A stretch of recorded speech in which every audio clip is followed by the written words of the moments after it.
Do you know the name Adol Christin?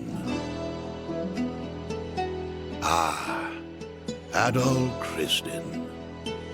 From the time he left his homeland at age 16 to the final years of his life, he surrendered each and every day of his existence to fate, wandering the world in search of his next adventure.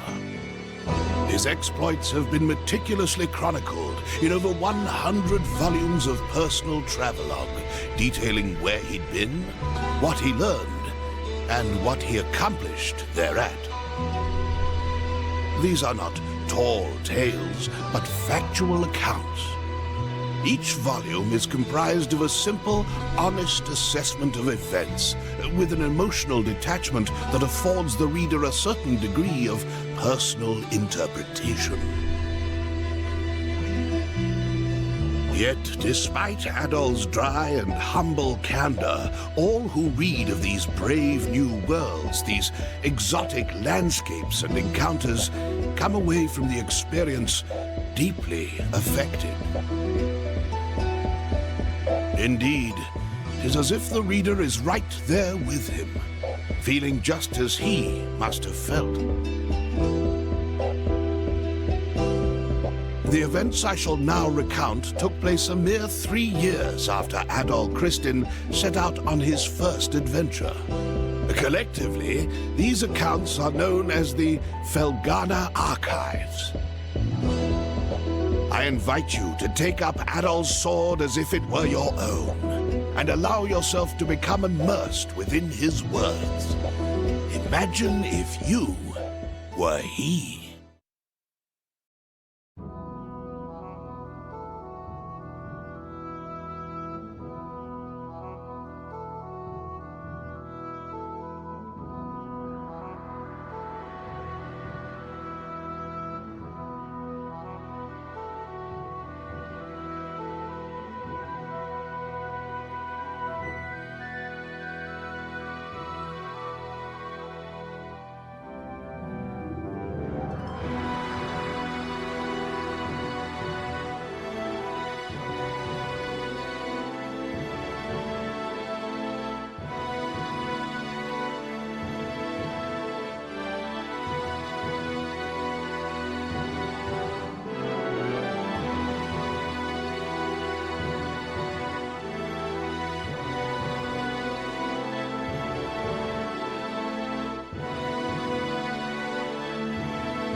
Hello.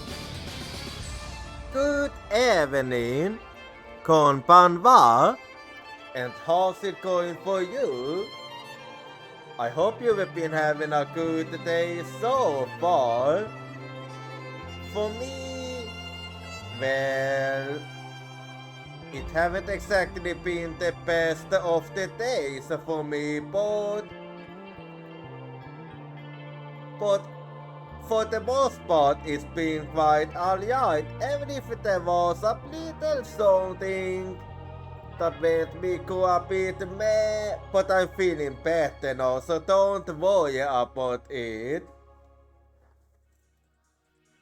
Anyway, so the weekend is soon upon us, so I hope you have been having a good week so far.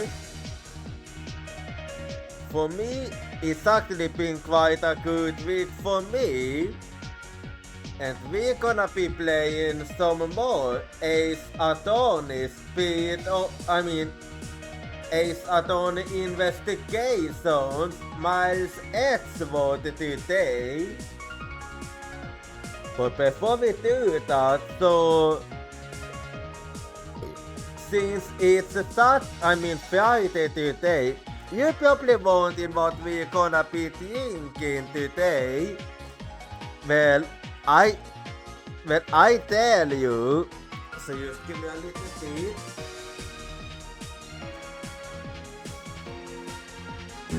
So we're gonna be having some Konunga Hill with a red wine from Penfold in Australia. So let's see how this one tastes like.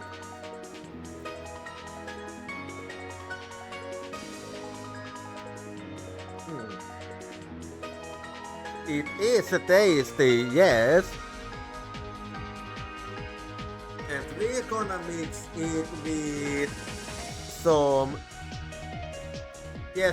melon flavored Fanta is what we're gonna mix it with. So let's see how this one will taste like. Give me a bit.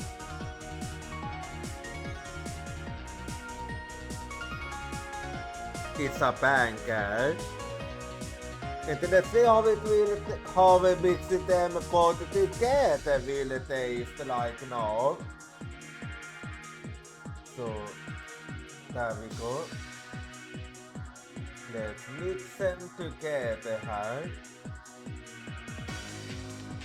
There we go. Let's give it a little try.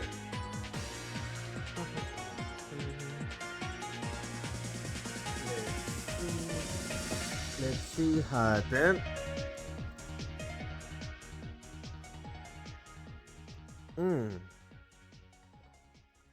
It's actually very tasty indeed. Anyway, so today I'm 94% boozy and I'm also 9% delicious. No, I'm just gonna launch the game now. So last time at Ace Attorney Miles Edgeworth Investigation, so did we finally manage to figure out who the killer is, and we also managed to prove it to him and get him arrested. And we started on, we are now at episode 2. So let's get to the gaming then.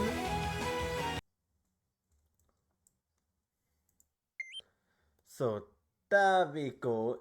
And I'll be doing this.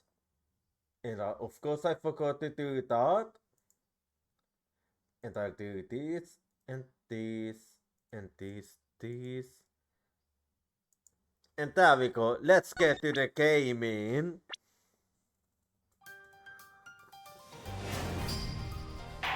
Let's get started with episode 2. So It's time to get started with it, so... Ejeka! No. So, hold it! Isakseni moi aksujeiti se häten objection. Episode 2. Talk about airlines. The morning that I got in my office. The yeton of the creative Yatakayas. Thinking back, everything began on that fateful day 2 days ago. 2 days earlier. Yet wine. I wonder what happened 2 days ago. 2 days earlier. Yes, everything began high up in the air, 9,000 feet in the air to be precise. Thank you for flying or go up we're experiencing some slight turbulence. We're asking all passengers to please get on to the seats and fasten their seat belts.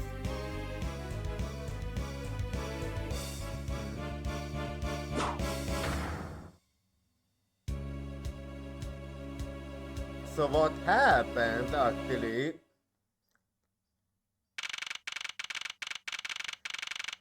When it went a bit, there was one line I didn't. Oh, call you airlines. Yeah, it went a bit too quick for me there. Must well. 6:13 a.m. Flight key 390. First floor lounge.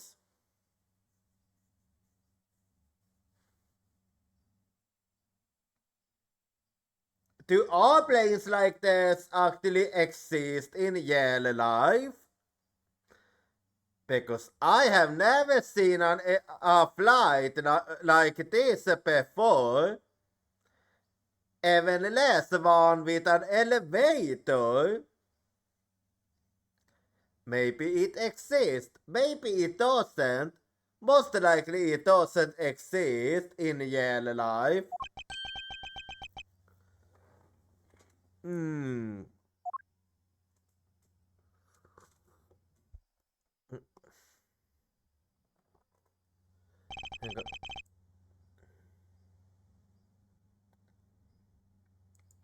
Why do I feel like I used to wake up from a horrible nightmare? 6:13 ho, cause I was out cold for about 10 minutes. Ha, slight turbulence indeed. But what happened? Ladies and gentlemen, we are currently it's going too quick. Give me time to eat, please.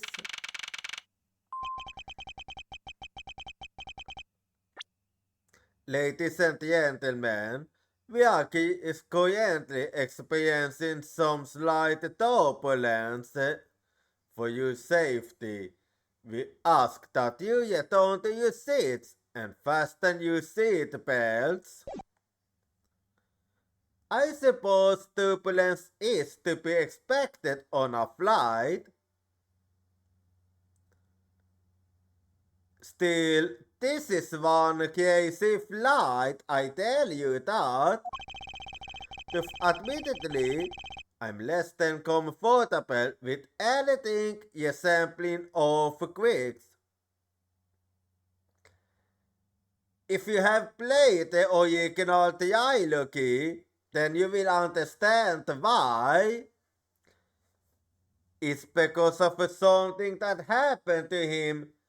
Because when he was a little kid, so did he get stuck in the elevator because of an earthquake, together with his dad, and with his dad, and his dad got killed while they were stuck in the elevator.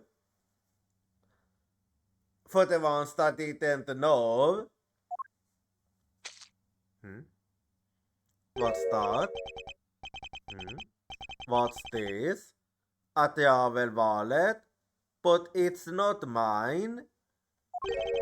How did someone else's travel wallet wind up in my pocket? Hmm, my head? Why won't this headache go away? I'll take care of this travel wallet later or hand it off to an attendant. From off quick like turbulence to an elevator. I still have a hard time believing the fact that there is an elevator inside an airplane.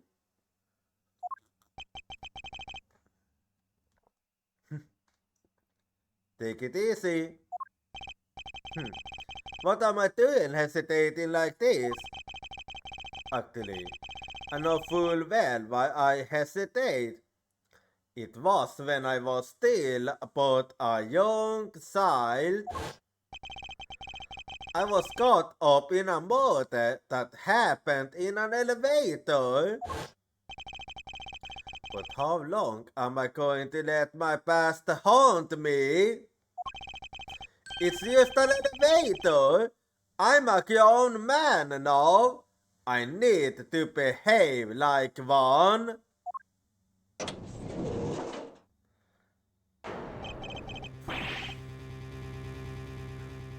Oh.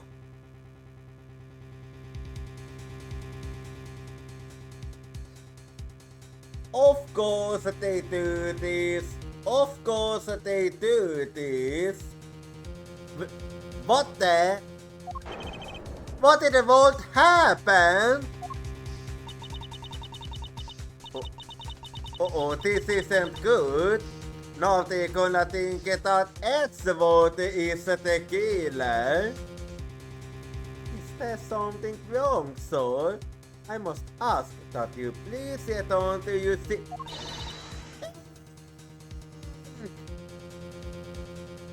Yeah, this is actually bad. Because of this and the broken yet wine, she's gonna think that the Edgewood is the killer here. He's dead! Please calm down. We must jump to conclusions without all the facts. What's wrong? Did something happen? You murderer! I never it. I fucking never it. I fucking never it. This is all a misunderstanding.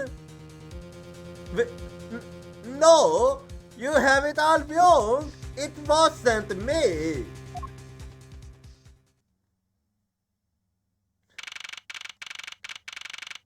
Mustwell, 6:41 a.m.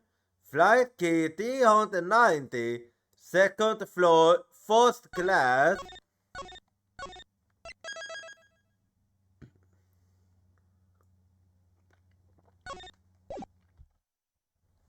Hang on.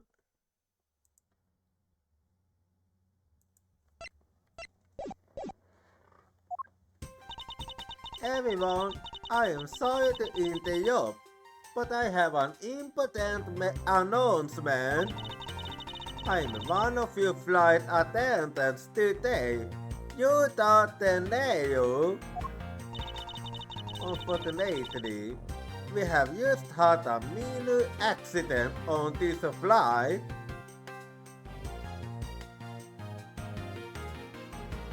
You call this minor?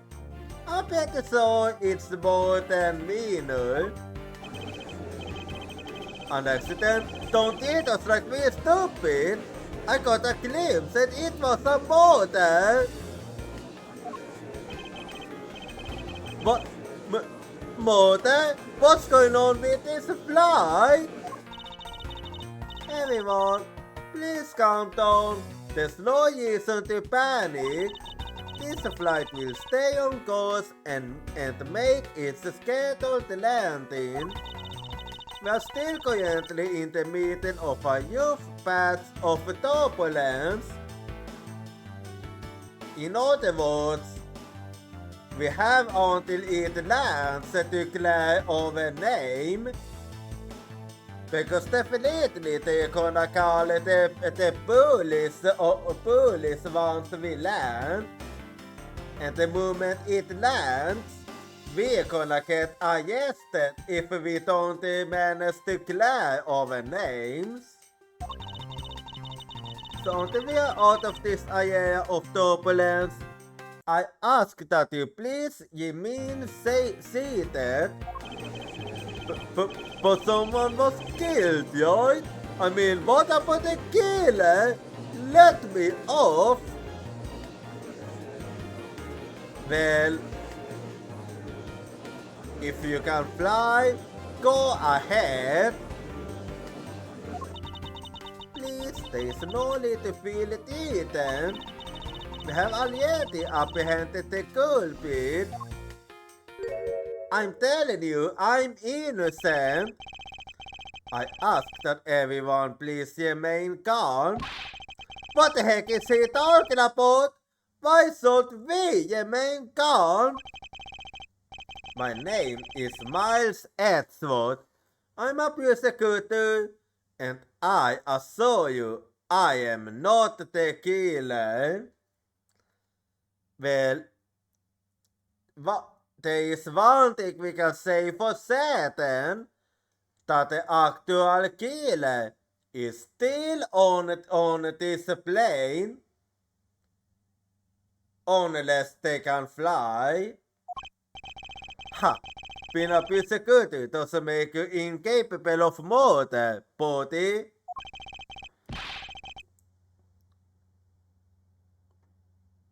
No, you listen, huh? I am not the killer. I simply found the body. So you say, however, I'm sure that you are the perpetrator of this crime.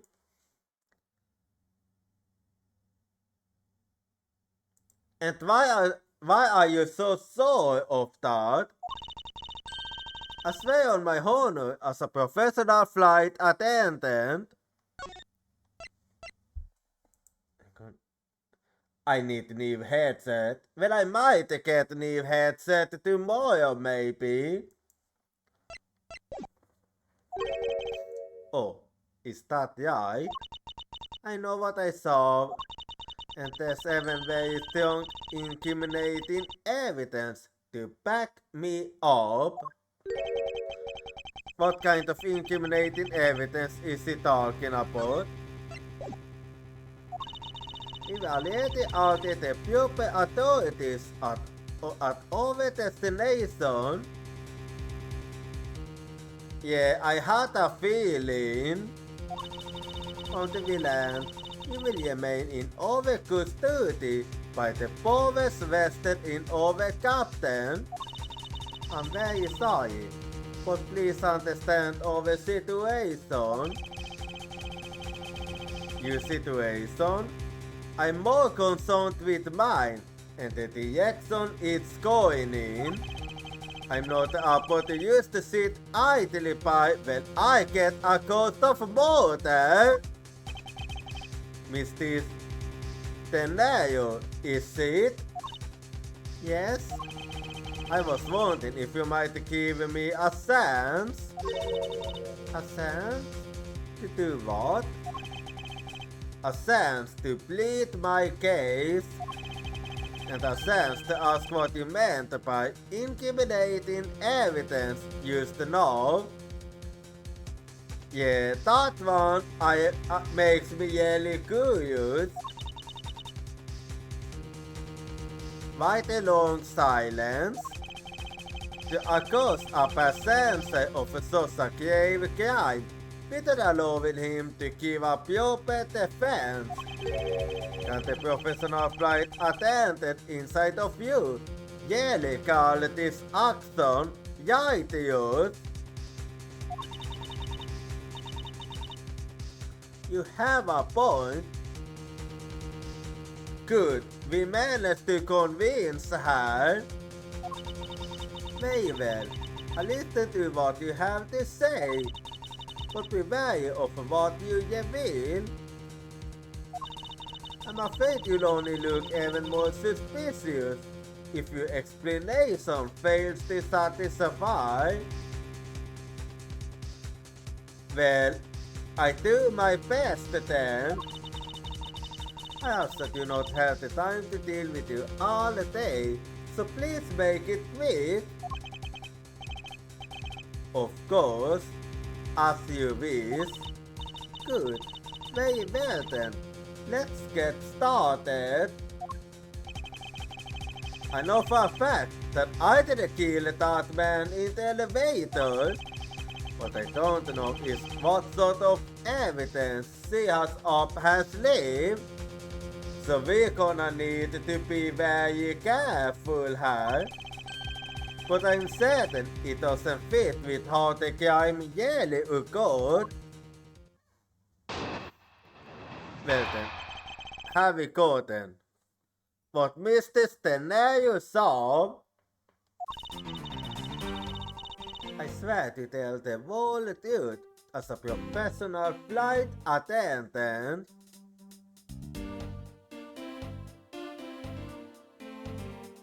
I only now noticed, but what is up with you? Never mind, don't question it. It's Ace Attorney. Unfortunately for you, Mr. Edgeworth, I am certain you are the killer. The scene I saw in front of the elevator, it was you, standing there, with fresh blood dripping off of the motor weapon. So if you won't please cooperate, we'll turn you over just as soon as we land.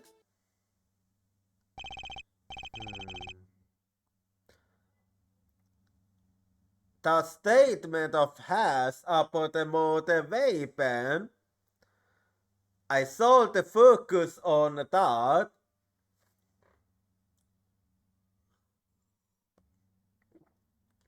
That's it. That's her evidence.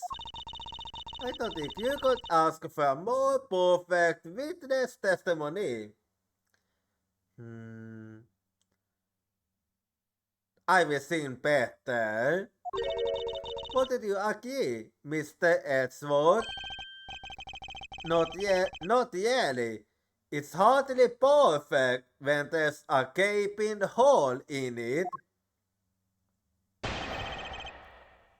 What Mr. Stenario saw? Well then. So, let's do it then.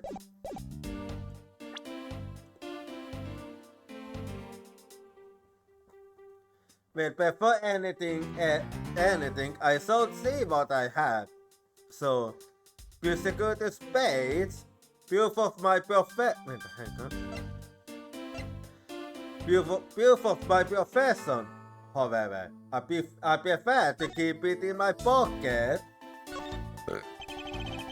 The spade's design is said to reflect the relentless and discipline of law enforcement.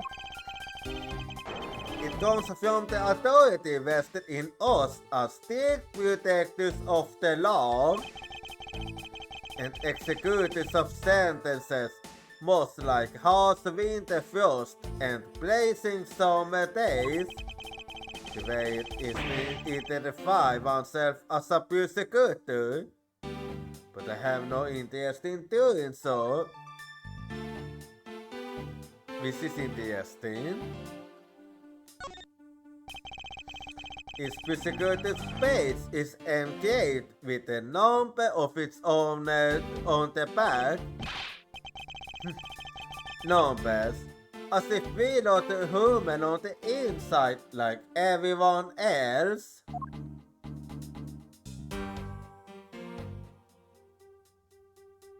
Okay, I don't get what you have against the numbers. Anyway, det har väl valet. Pick up off the floor in front of the elevator. It isn't mine. So whose is it?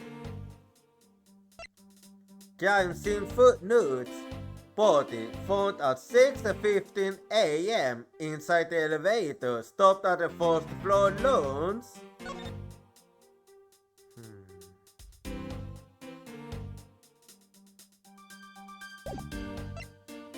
Sky Magazine details meals, movies, and other services inside. Complimentary services for all your deity needs. Best restaurant in the skies. Featuring items from the world's finest restaurant. Treat yourself to the cuisine of the gods.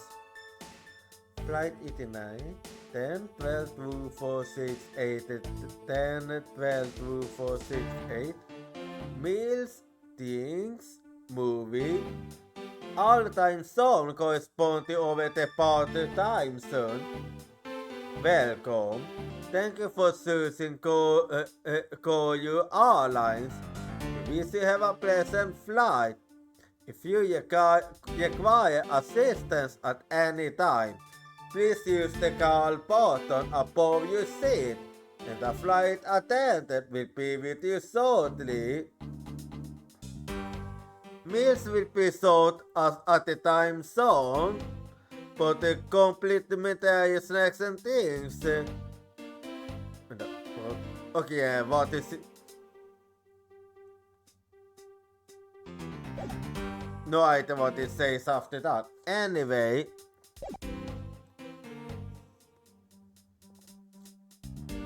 I swear to tell the whole truth as a professional flight attendant. Well then, hold it! Tell me, what exactly puts the view in professional flight attendant for you? Well, it means we are very professional about how we take care of our passengers. Services like fetching papers and responding to calls are done with speed and accuracy. I can assure you that I give testimonies with the same level of professionalism.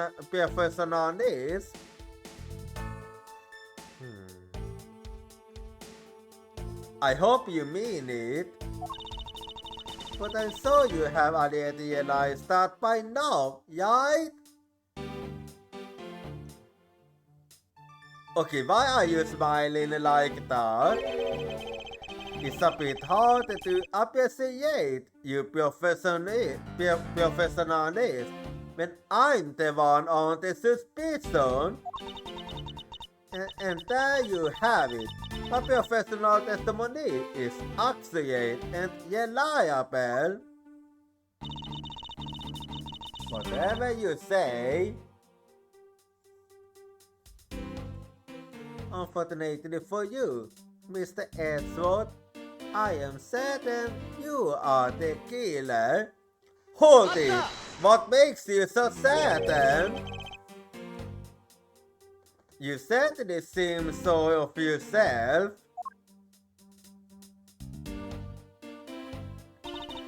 Of course, a professional flight attendant can't afford to make mistakes after all. Perhaps, but you must admit there are few who can look at a model with a clear mind. Yeah, you was very clearly shaken. The attendants all go through extensive training and are always calm and collected. Okay, I call bullshit on that. We'll ever call me some you coffee if you saw this as the plane makes a splash down. No, that's bullshit. I fail to see how that would be the calm and rational thing to do in an emergency. Även om det är bitter and we are there to solve the passengers. That is the duty of all professional flight attendants. You certainly are confident. Anyway, shall we get on to your testimony?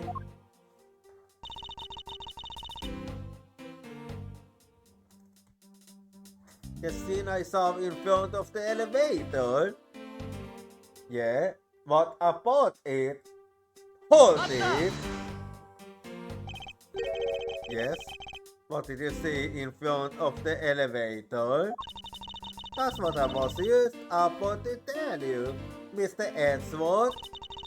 Framed by the elevator doors and bathed in the light coming from within.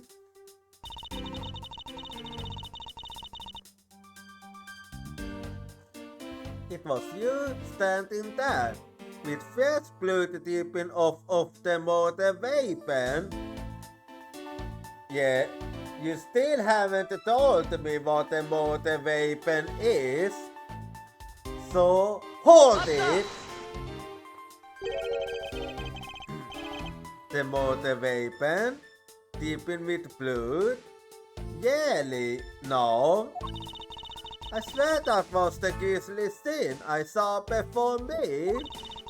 Thank goodness it wasn't a passenger we saw, or that we might speed the panic by now. As I recall, you were quite panicked yourself at the time. Very clearly. Excuse me? And now you're trying to deny it. You were scared enough to misread the situation and accuse me of murder. Nonsense! Professional flight attendant cannot afford to be that flustered. And yet you was. I witnessed the murder scene, and I'm now listening to your defense, all with a smile. Oh. Okay, this is gonna be a headache, because she refuses to admit it. She refuses to admit it. Apparently, you also lie with a smile on your face. So if you...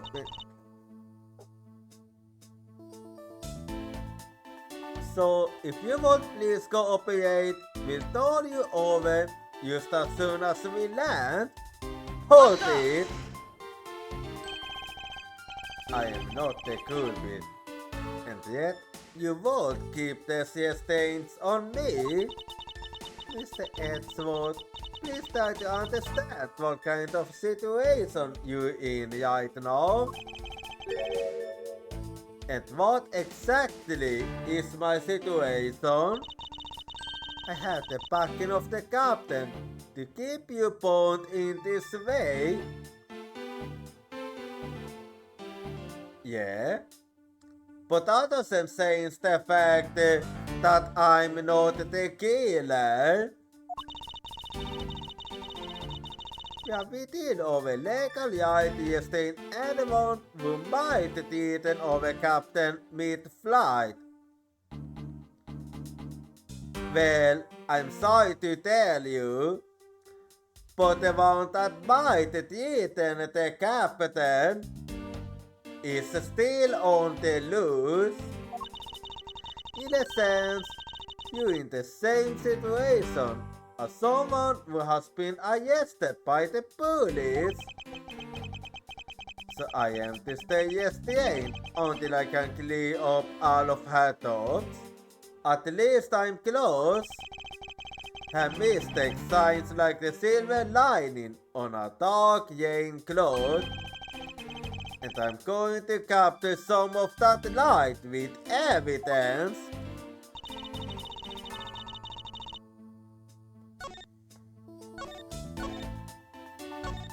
Well, this one isn't gonna be all that hard. Yeah. Because it's easy to know which statement it's supposed to be.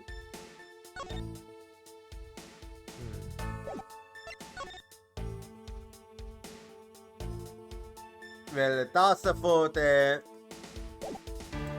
Oh wait, I forgot to say.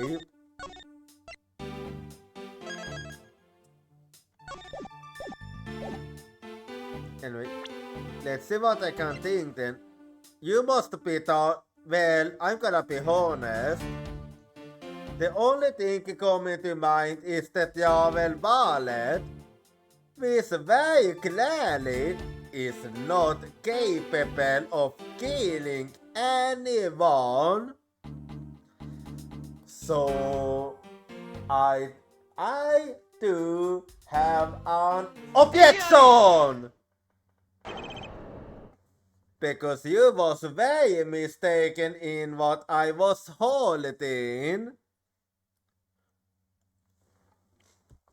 Maybe you thought I was holding a knife, but I tell you, it wasn't a knife I was holding. It isn't even remotely sharp. So yeah, it was actually impossible for me to kill somebody with what you believe is the motor weapon. Anyway, just give me a quick. Okay, there you go. So I was here feeling that. Mr. Stenario.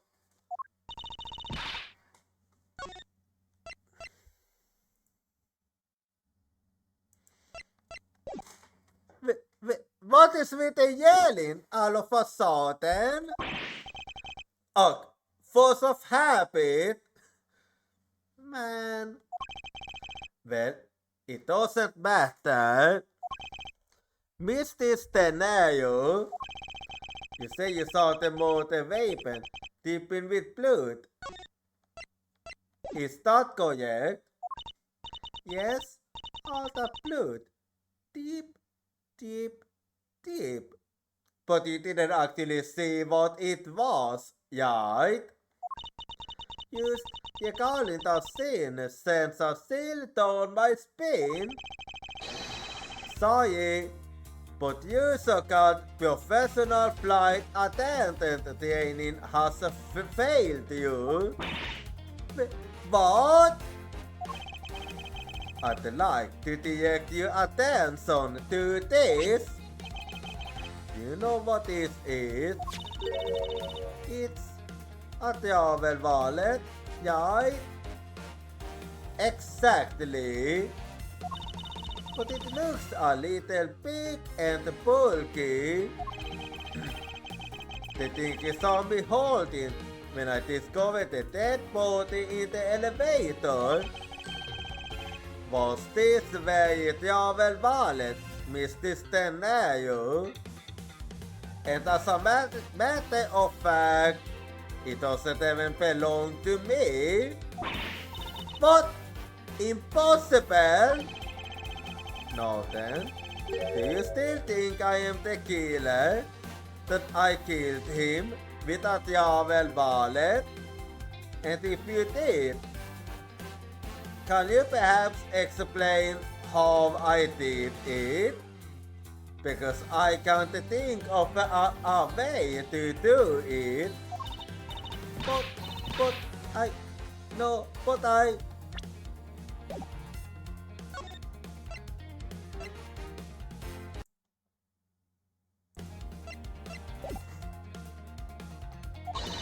I saw blood dripping from the wallet. I know I did. You did? But that means absolutely nothing. As you can see, this wallet is clearly stained. But if you would be so kind as to take a whiff, I think Yutaki it's only Kiepius. Kiepius. I'm pretty sure it was yet wine.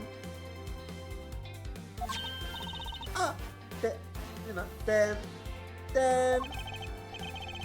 That's right. You mistook Kiepius for blood.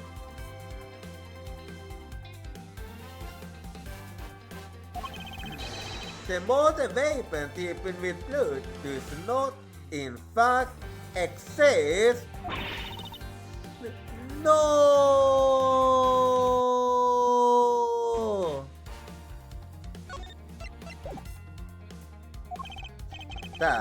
That's so clear of the pesky accusation.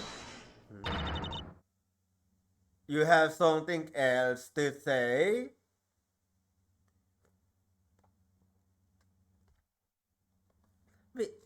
Wait just a sec. That is... I mean, every wallet could be deadly if it was wrapped around something heavy. Please do explain. I demand that you show me what's inside. Please. As you wish. She's stamping and the tag on please at the end. Sounds like Ivy got her. There's no need to look inside. Even you can tell from its appearance that it's light. No, I can't piece off anything until I see the contents of that wallet for myself. Well, as you wish then. She's a persistent one. I suppose we have no choice but to see what's inside. Mr. Steneo, if you would be so kind as to open the wallet and check its contents for me. Alright, I usually don't pry into persons' belongings, but we have no choice here. Well then, let's see what we can find. Kiepius stains the outer cover. It was I who dropped it into use. However, I didn't do it out of ill intentions. Indeed.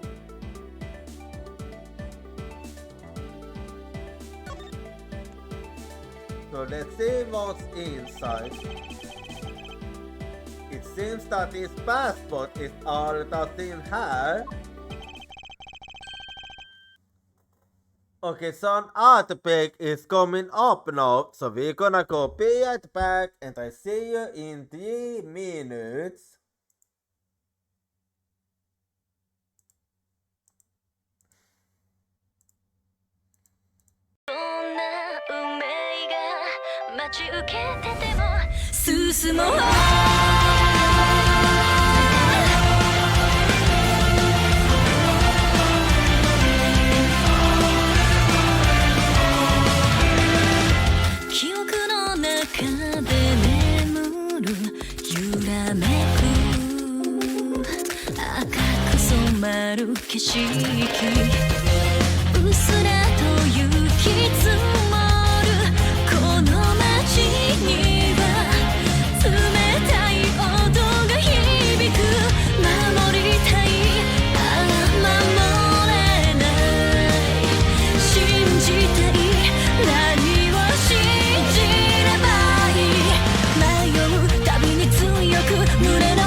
聞こえるよ君の声光届かぬ場所でも遥か彼方まで天を目指して真実を知ることが後悔なく生きることさらを目指して白い世界へ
Okay, I'm back now. As you saw, there is nothing but a passport inside. This gentes ju valet måste mode vapen argument mot you aqui. What is it now? Please hold me out, Mr. Edgewood. What is it now? Well, I was wondering, whose passport is it exactly? Well, it isn't mine. And if you're gonna ask me why I have it, I actually don't know.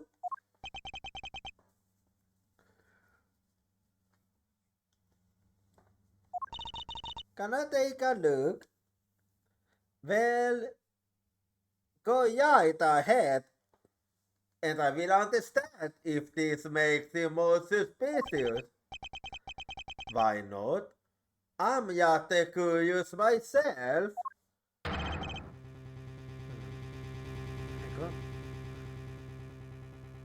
Republic of Burkina. Wait, Burkina?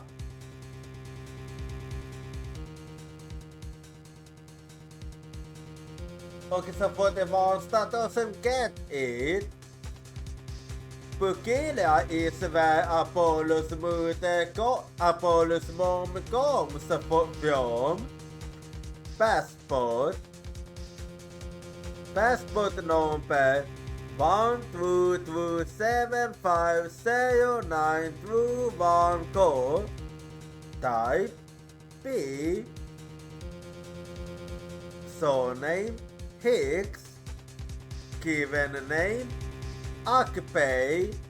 Nationality Republic of Bulgaria. Sex male. Signature. This is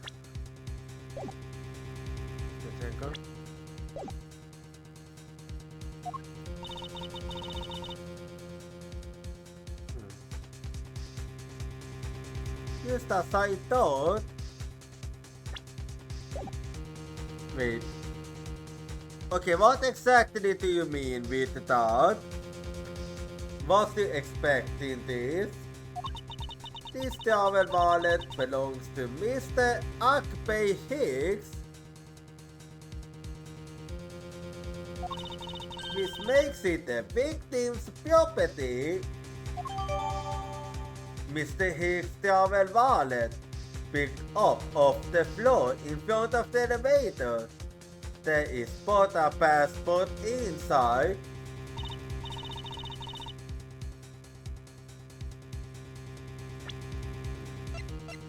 Let's see what's there.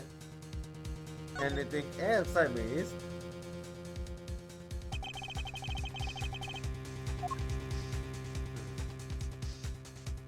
Let's see. Oh, wait, why can't I check the inside? Keep you stains the takeover. It was I would dropped it in the use. However, I didn't do it out of ill intentions. There's no money whatsoever inside this travel wallet. Okay, I can't check it then.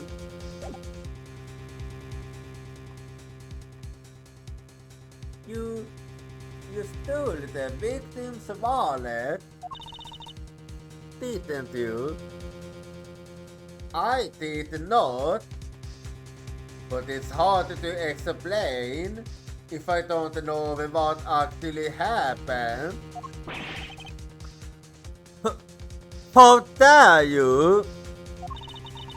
You said it yourself. You claim to be holding this wallet in your hands when I phoned you. Yeah, that's true. Perhaps I did misconstrue the wallet for the motor weapon. But it seems that I wasn't wrong about who the culprit is.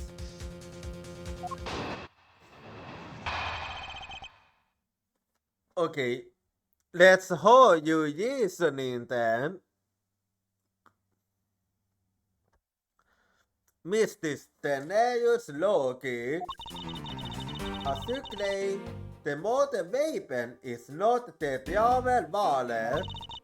However, it is something you stole from Mr. Hicks after you were done with the wild thief. I find it hard to believe myself, but your motive was very simple. You were out to steal Mr. Hicks' money, weren't you? If that's the case, then please explain this to me.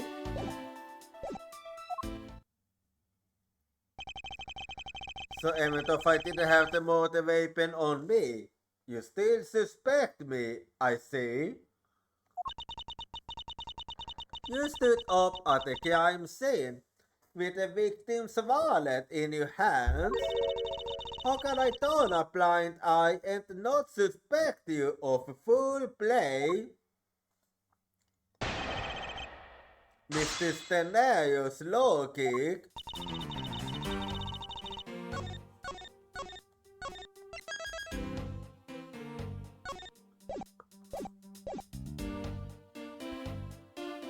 As you claim, the motor weapon is not the travel wallet. Well, hold it! You're right about that!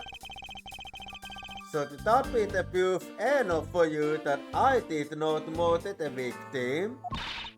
Not at all! Oh, and why not? Because that wallet might not have been what I thought it was.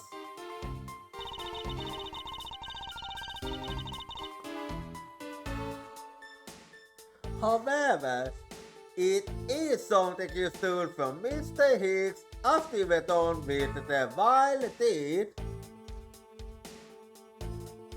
Well, hold it!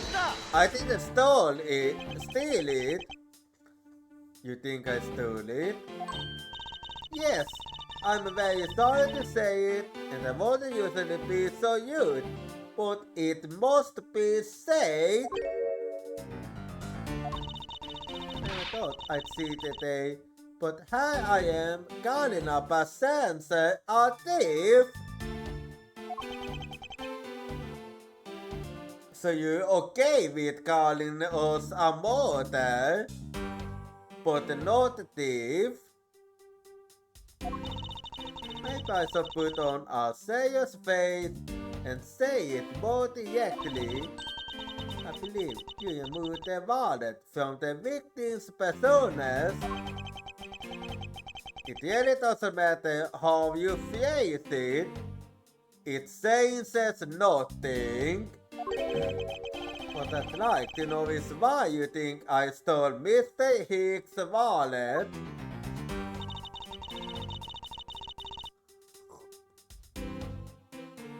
I find it hard to believe myself, but your motive was very simple. Hold it!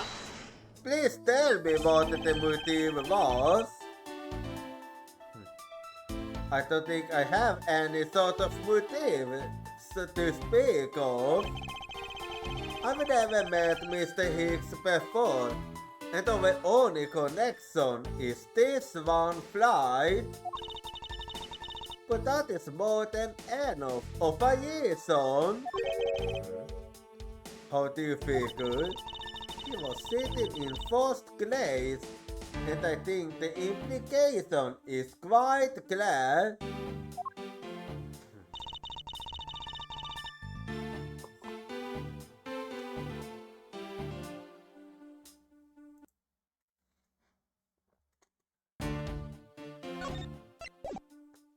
You were out to steal Mr. Hicks' money, weren't you?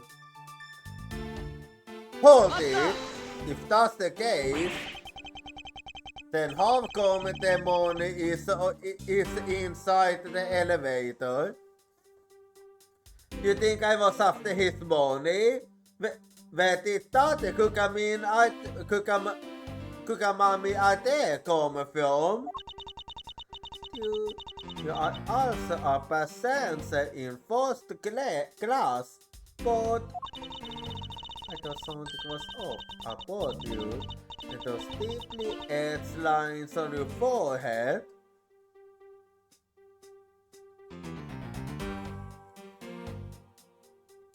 Has someone told you that it isn't professional to judge others based on how they look? They're not lies, they're perfectly normal and a part of my natural face. I don't think I've ever met someone with such a terrible countenance on a flight before.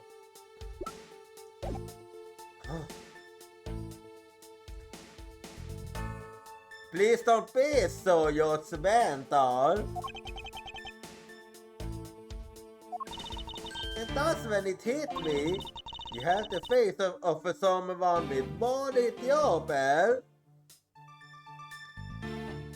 Please don't mistake me for white.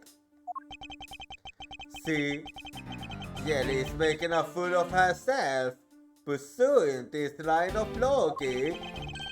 I should spare her and present a piece of evidence that contradicts her testimony.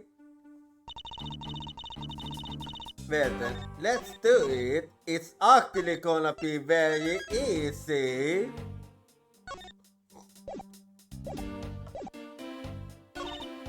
So,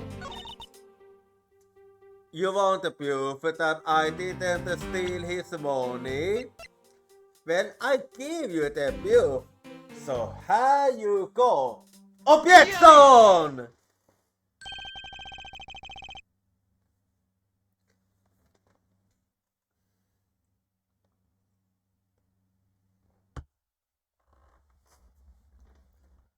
I wonder if I might get a vote in, Mr. Stenayo. What is it now?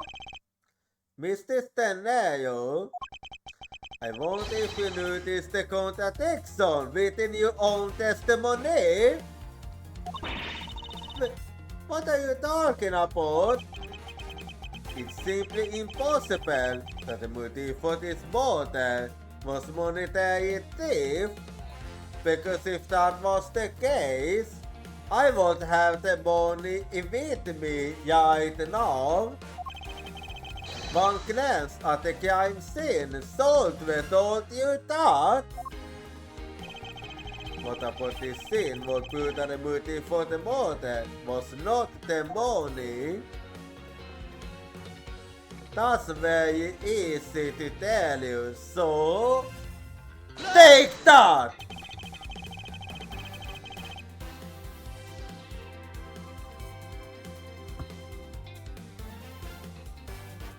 If I might direct your attention to the things stemmed all over the floor.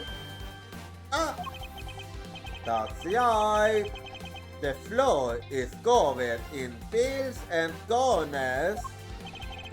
But you rationale, that's where the very things the killer was after.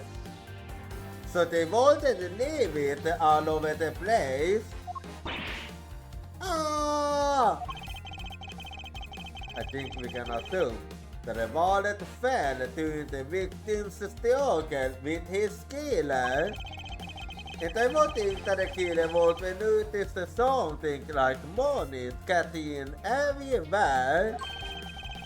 Furthermore, as you can see, there was no effort made by the killer to cut the money, even though they had the time.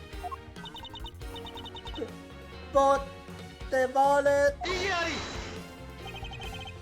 yes, the wallet.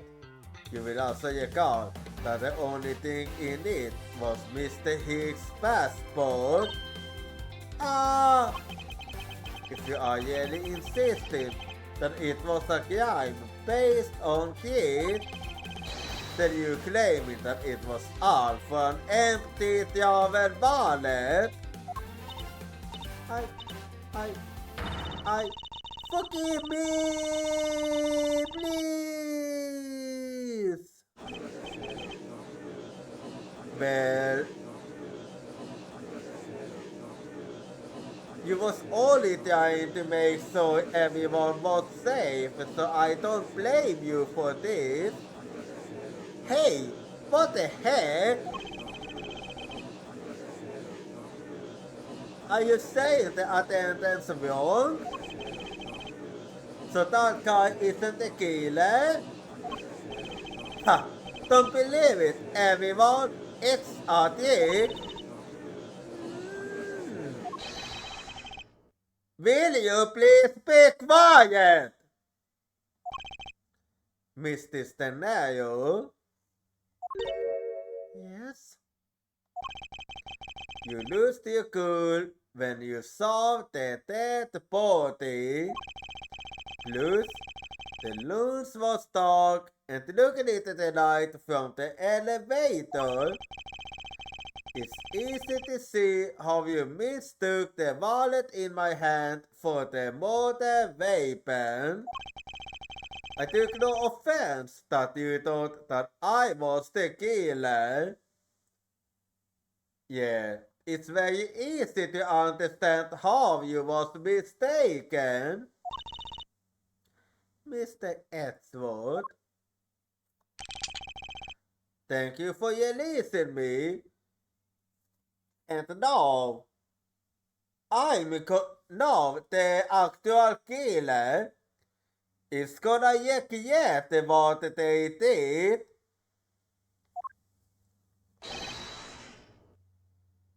Huh? Yeah? Yes?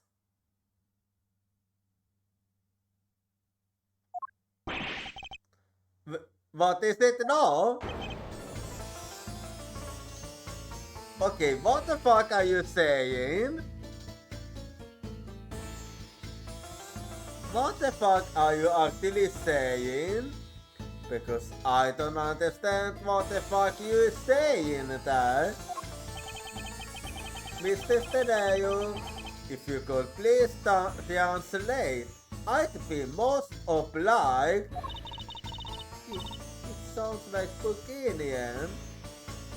Yeah, I recognize the Tatmos, but I don't understand any of it.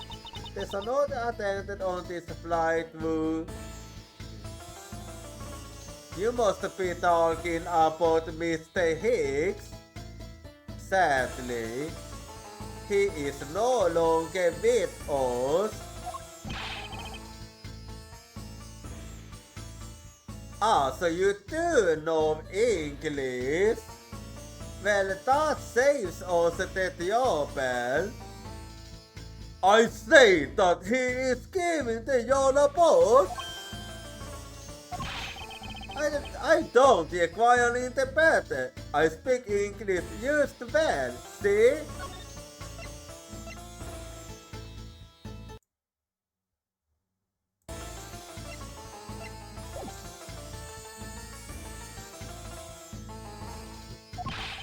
You, the attendant?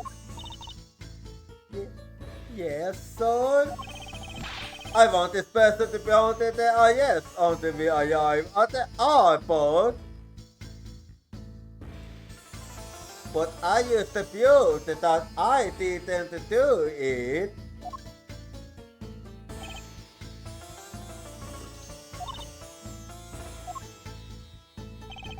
If I might ask you why? I'm sorry, sir. But what exactly are you hoping for? What is it you want? I am finished talking to the likes of you. Please I would like to hold why you would like me to be held on the IS until we land. You! How dare you waste my time? You were the one who stuck your nose into my affairs!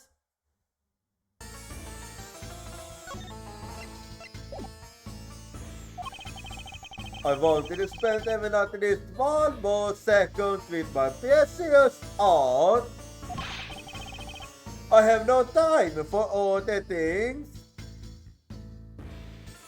Why are you contradicting yourself? I know what you are. I see through you. Insolvent. Yes, I am pretty sure that's how you say it in English. Well, I thought I'm not monetarily bankrupt, but I don't think that's what you meant. Yeah. I'm sorry, but I don't think I got your name. I am Sick LaPlank True. I am a very wealthy man in the Pequenia. But I am not an ordinary yes man. I am an art dealer. A yes seller of beauty.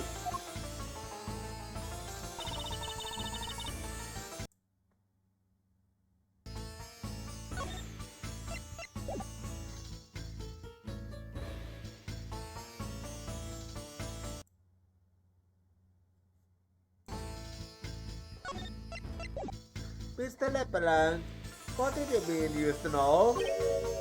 Pardon? Oh, when you say that Mr. Edgeworth was giving me the your report, I have to explain? Unbelievable. I will say it once, and only once. When I'm listening, I do not even have a second to wait. Time is money, as they say. Well, you keep saying that, but you're the one who sticks your nose into it. Yes, and yet you continue to blatter on.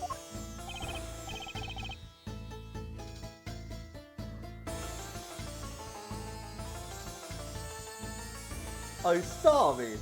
Yes, I did. I saw the victim go onto the elevator, going down to the lawns. Listens to love, maim, and more.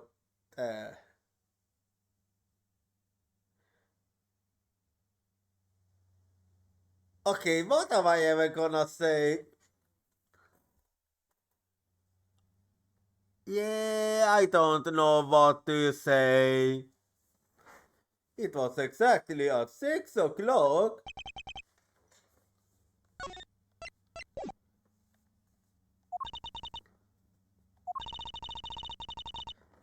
And what's the significance of that time? At 6, he says, let me look. Okay, yeah, I think I get what he's trying to say. Wait, you saw him at 6? Ah, but what's the matter, Mr. Edgeworth? That's around the time the murder happened. He understands. I see. Mrs. Attendant, what time did you discover the body? Well, it was a little after that pass of turbulence, so I would say around 6:15. Ah! Exactly! Hicks was his name, was it? Can I say that man Hicks was killed in the 15-minute time span? And the only person in the loans at that time was this prosecutor. Yes.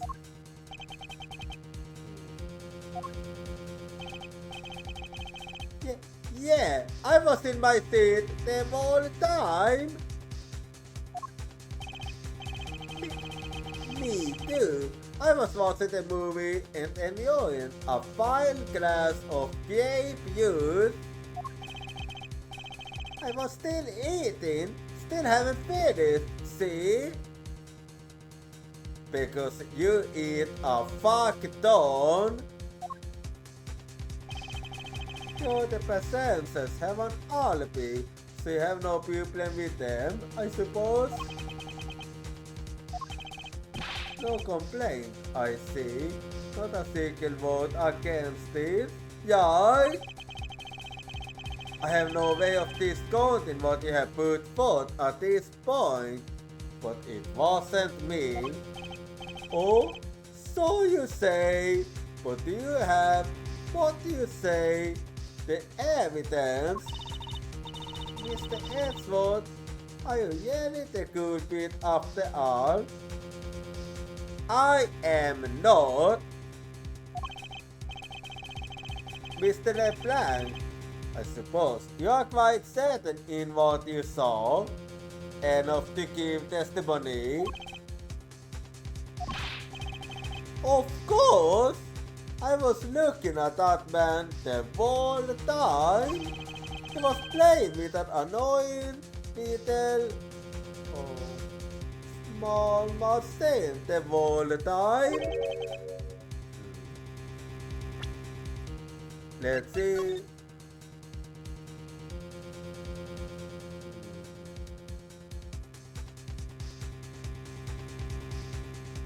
I don't really get what you mean with that. Machine? Yes, that's what the people call it in English, yes? It was making me crazy with a click, click, click. A phone then? From that description, it sounds like some sort of a small computer.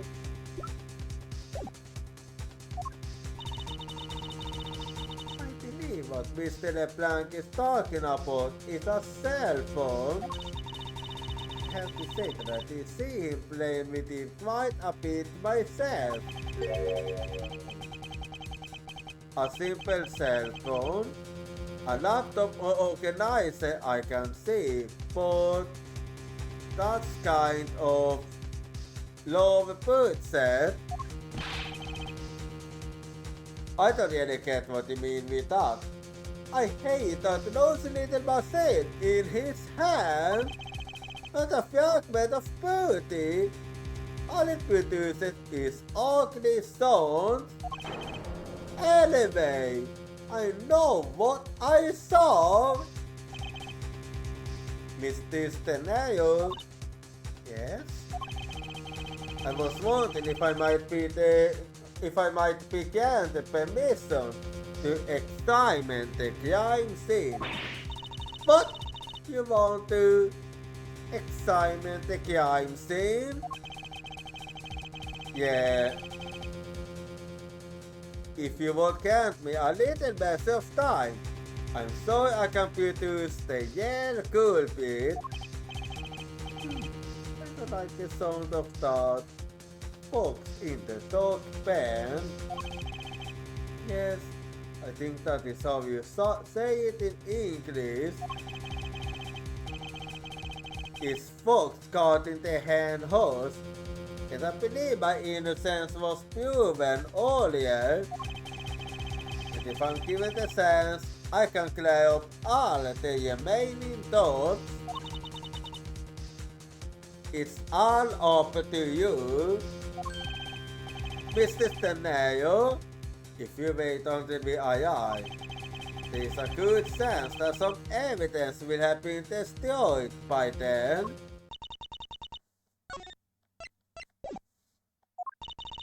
I understand.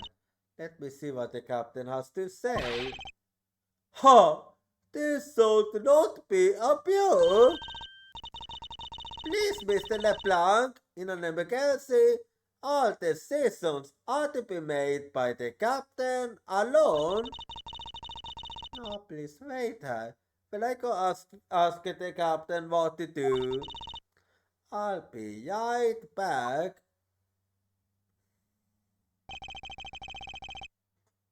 Well, in that case, we have time to talk.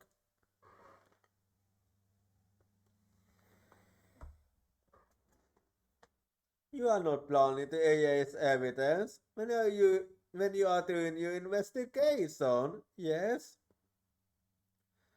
I'm not gonna do that. Of course not. Ha! We will see.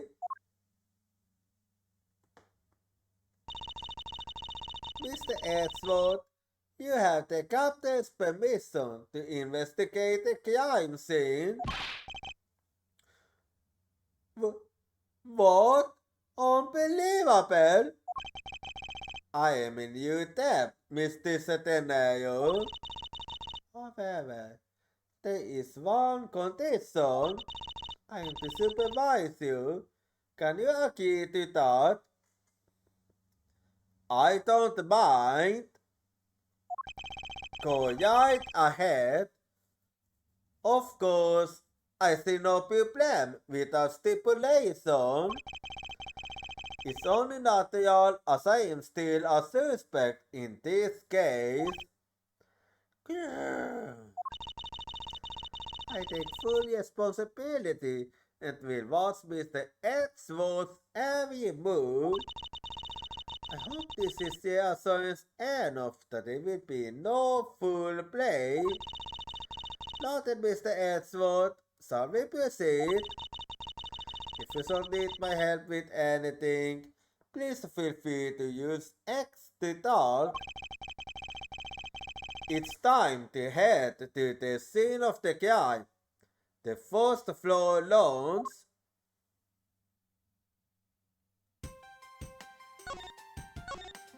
Well then, it's time to investigate now. And now that I can finally do that, I'm gonna say quickly. And I'm gonna refill quickly. Give me a quick second. Let me refill my thing.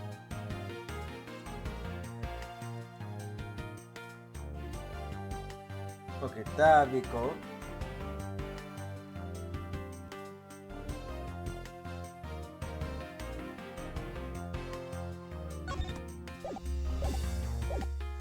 Well, let's get to investigating then. First and foremost, are you in need of assistance? Well, I wanna talk a little about that permission of you. Mr. Steneo, I'd like to ask you about investigating the loans. As long as you have the captain's permission, I can't stop you from looking around. If you could pass a message along, tell him I'm grateful for his spirit of cooperation. I will, however, please realize that you are still on the suspicion. I still have my doubts about you. Of course, and I take no offense.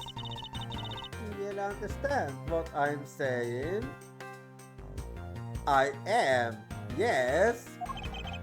Yes, very.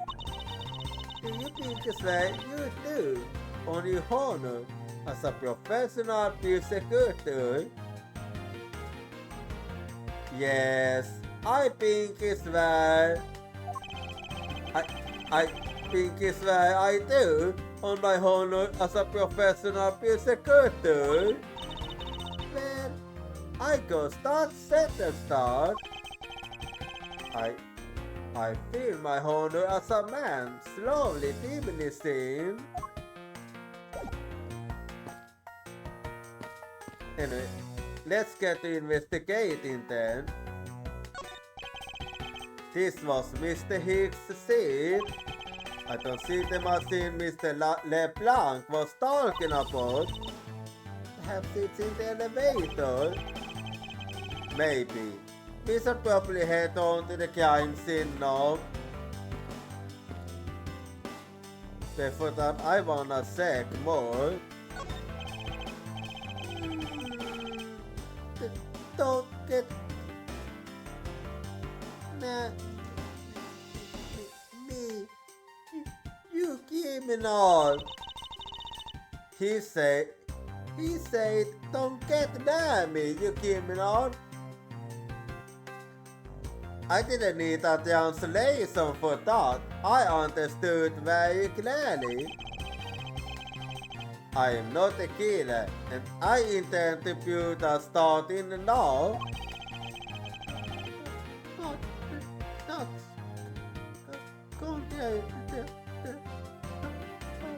Facts? He says, but that's contrary to the fact. You don't need to translate for me.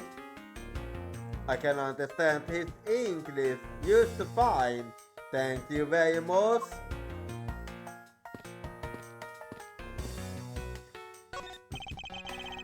What's the lifesaver doing here? I brought it at the in like subuse pay on the loans. If something don't happen, and one will save your life. Okay, you're way too paranoid. I think this guy would have been better off not taking a plane to begin with.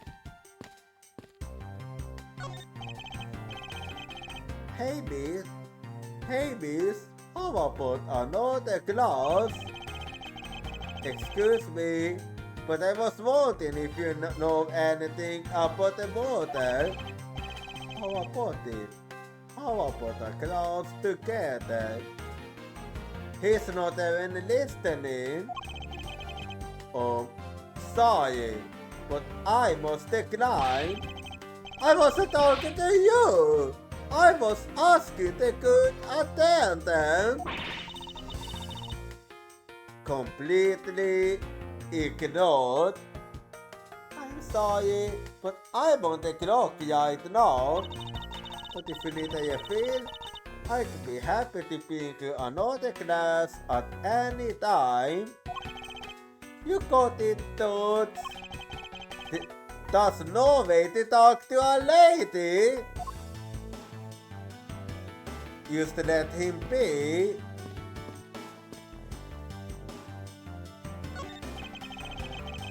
Look at all the bottles lined up in a row. It's a miracle they made it through the turbulence without a scratch. Actually, we asked the inventor to clean up all the ones that did break earlier. Then you mean to tell me he put all this up high after the turbulence? I simply did to have someone so interested in the variety of things available.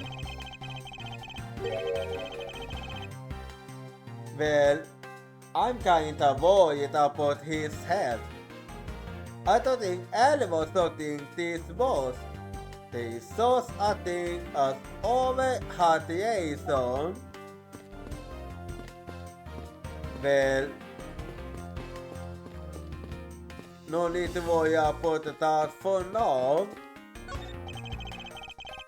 It's a movie poster for license to love, laugh, maim, and murder.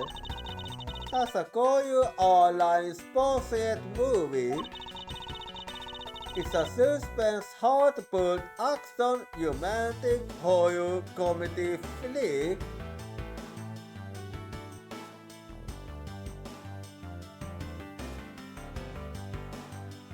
Oh, I don't think it's... well, whatever. Is that a song listing for this thing? Yes, is a movie that can be enjoyed by anyone because it encompasses all those angles. Actually makes no sense to me. I can't even begin to imagine what the blood would be. But you have to admit, it has piqued the curiosity, right? Okay, you're not wrong. I thought the main strategy with this sunken listing was to make people curious. Well then, consider the mission a successful one, because I am curious indeed. Excuse me, but may I have a word with you? You there?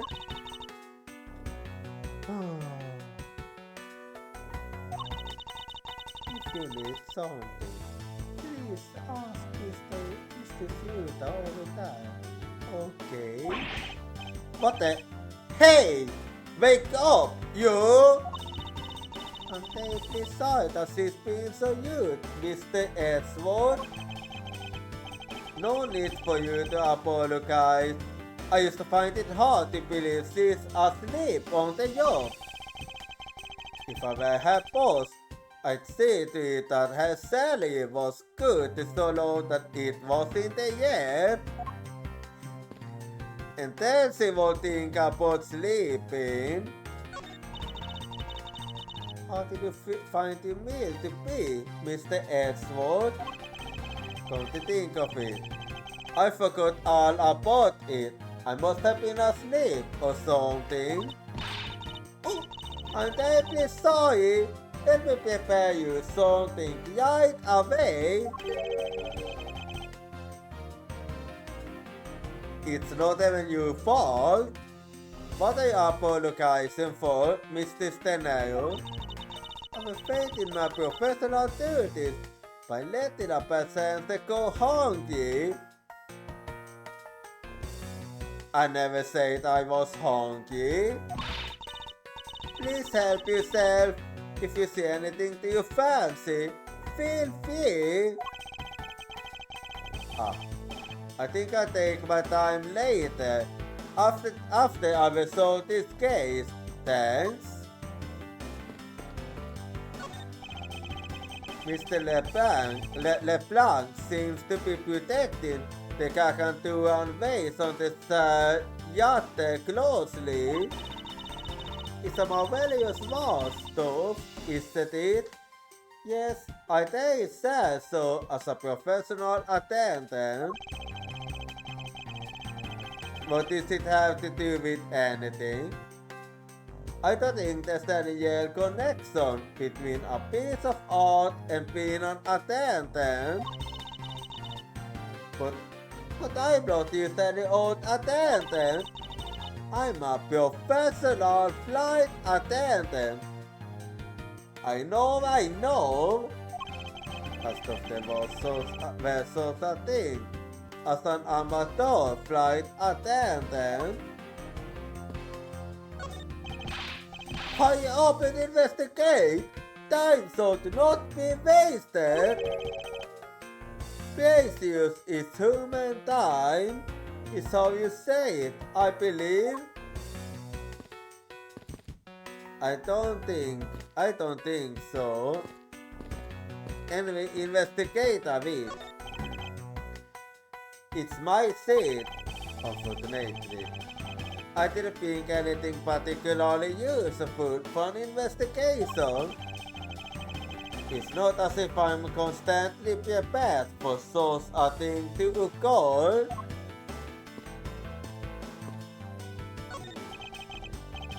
That's right. I was in the middle of recreating a chess game.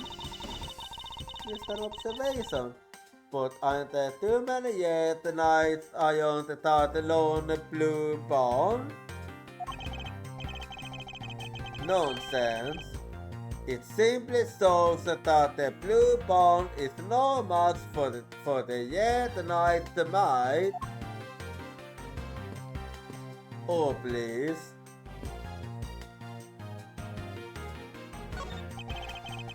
If I might have a word with you. This stick. So awesome. That's great to hear. However, I would like to ask you a fair questions. I was had all time so wanted to know. Eat or speak. Please speak once. No, no, no, no, no, no, no, no, no, no, no, no. Okay, so you got to eat then. I think he serves to eat. I think so too. Yes, I can hold that. Well then, I let him eat then.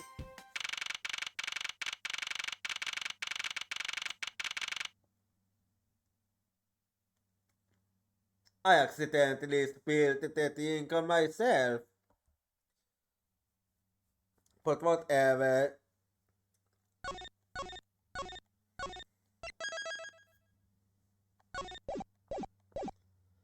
March 12, 7:26 a.m. Flight key 390. First floor lounge. So that's the elevator. I want to thank you for your help back then, Mr. Stenario. It was nothing. You should thank the captain for granting you permission. Well, I let it in. It is so everything is perfectly clear. I still don't trust you. You stand with me, hasn't said one iota. I see. I will bear that in mind. I received an order from the captain earlier. He wanted you to know that we assured the AI to stop your investigation if we feel you are not making progress. And when we do, he asked that you please return to your seat at that time. Well, alright then. So my time runs out as he set his guest discretion, you see? I have to find a way to get Mr. LeBlanc's testimony before time's up. I understand. By the way, is there a place you can think of where the killer might hide on board? I don't think so. After every first class passenger was accounted for at his head seat, he made a thorough source of the plane. As for business and economy class, no one can move between those two classes, and first class without a staff key card. And we found no record of a key card being used at all. This means that I have a first class killer on my hands. No pun intended. At least I know that much for sure. And one other thing. No one else has been allowed at this crime scene since the murder was discovered either. First floor lounge. Well, let's start then.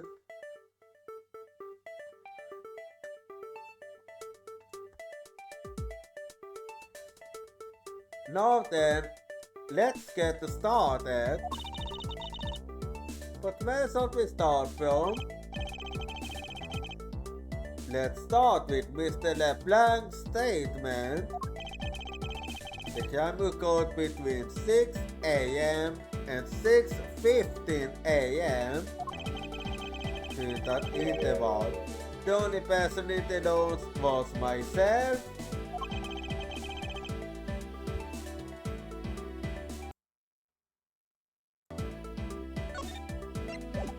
which would make me the prime suspect. However, since I did not kill Mr. Hicks, it means that the killer was around somewhere. Where was the killer? What clues point to where the killer could have been?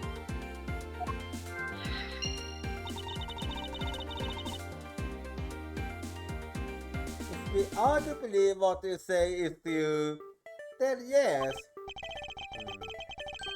The first order of business will be to get information to win you trust. Well, okay, I can't go back up. Well, in that case, let me take my time to investigate.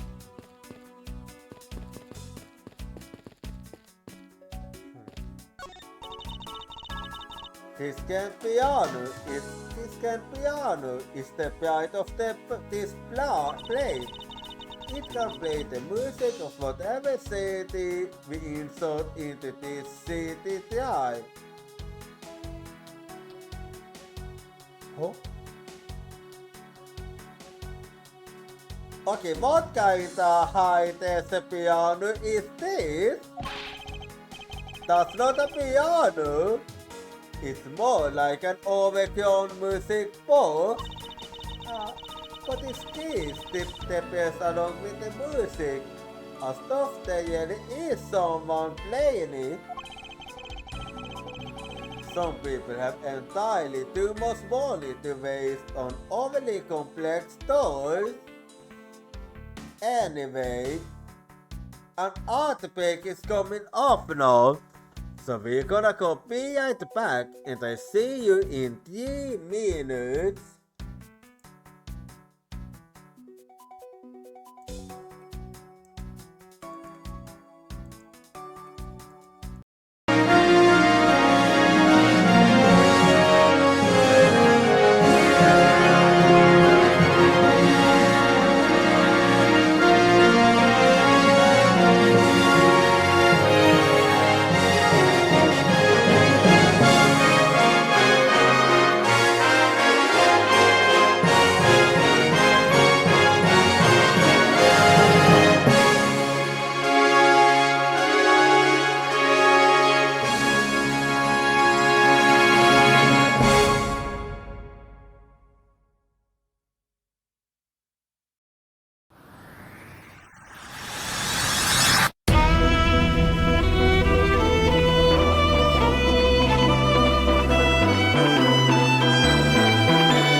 Cry for me 君の声が聞こえてる叫んでる僕の名前を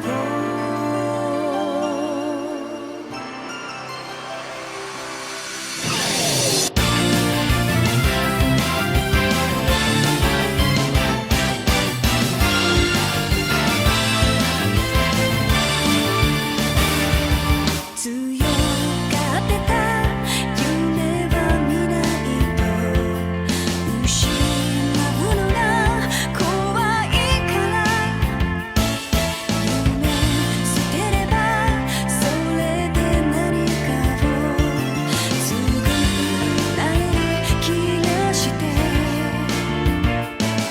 願いとか愛とか見えないものを追い続ける力が本当の強さ Cry for me 声が聞こえる立ち向かえ自分をごまかさないで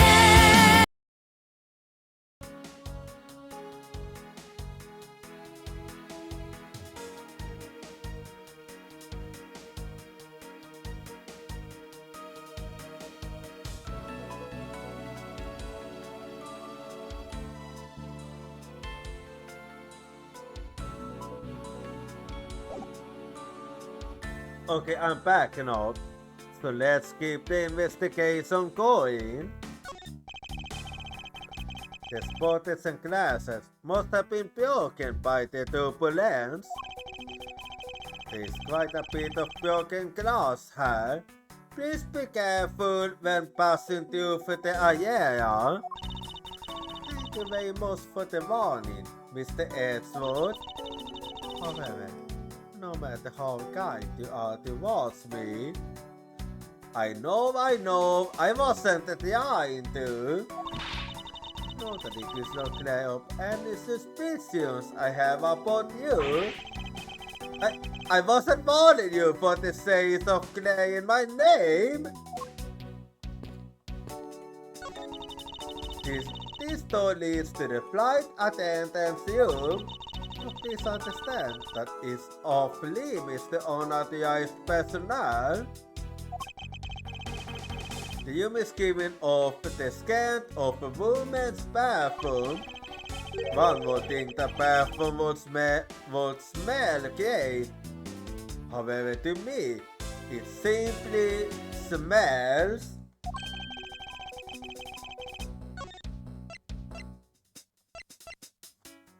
Well, personally, I'm extra sensitive to the smell of perfumes, which would make it off limit to me too, because it would be too much for my nose to handle. Perhaps we should get on to the investigation, Mr. Edgeworth. Mr. Edgeworth, sorry, I spaced out for a second there. Anyway, there's going the windows offer a glimpse of the sky, but there's clouds, they tell me nothing. Mr. Edgeworth, you look like you're talking to the clouds. Is that so? Then tell me, what do you suppose I say to them? I don't know, but it looked like a rather one-sided conversation. The clothes, they tell me nothing. Yeah, it was rather one-sided. You was right about that. No, this one is wood. This toppled over side, yet another victim of the turbulence. Ah, no! Look at all the cables staying in the back. It might not look it, but this sand was extremely valuable. It was? Yes, it was used when the Jokenpals came to tour this plane. The Jokenpals leader sat in this very sand. I'm sorry, but what are these Jokenpals? I can't believe you would ever heard of them. They are the yes. Well, you mind telling me? The Jokenpals are an extremely popular international band. They added the ball sport as they became more popular, especially among the teens. That explains it. I'm not the one for the music of today. Maybe I should ask Detective Clumsy about them later. On second thought, I can already see how confusing the conversation will get. Yeah, I can see it too. I can see it too.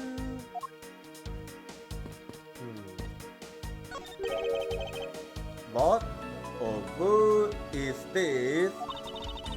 This is a beyond statue of Goju Airlines.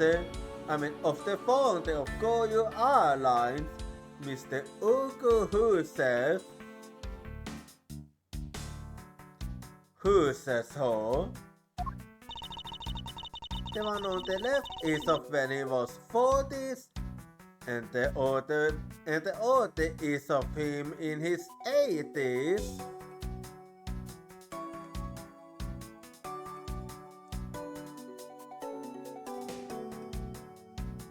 I can barely see the difference.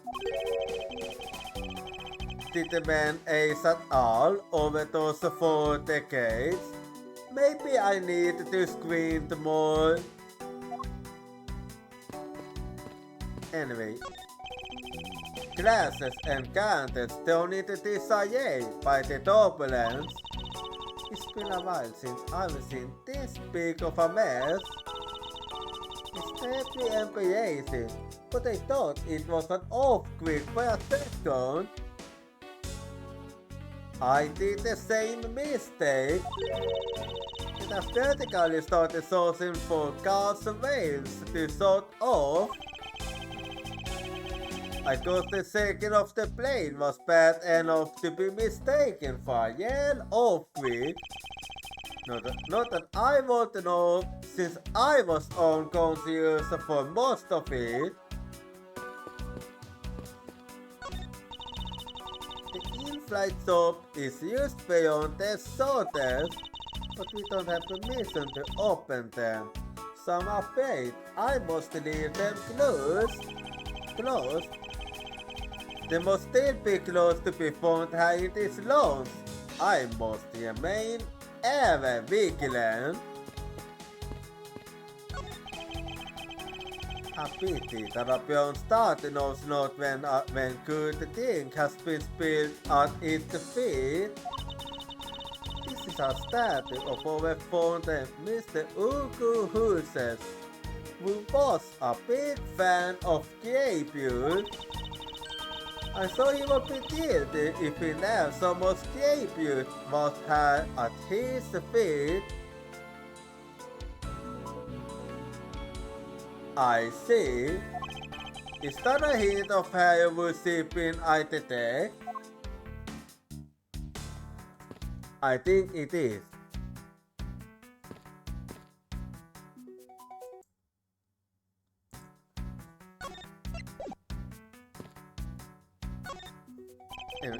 What floors does this elevator service? Only the first and second. Although we can also go to the cargo hold. However, that requires a flight gear keycard. So the only floors accessible to passengers are the first and second hall. Elevator, The victim's body was inside the elevator that connects 1F with 2F. Så the only floors accessible to passengers are the first and second floor, or?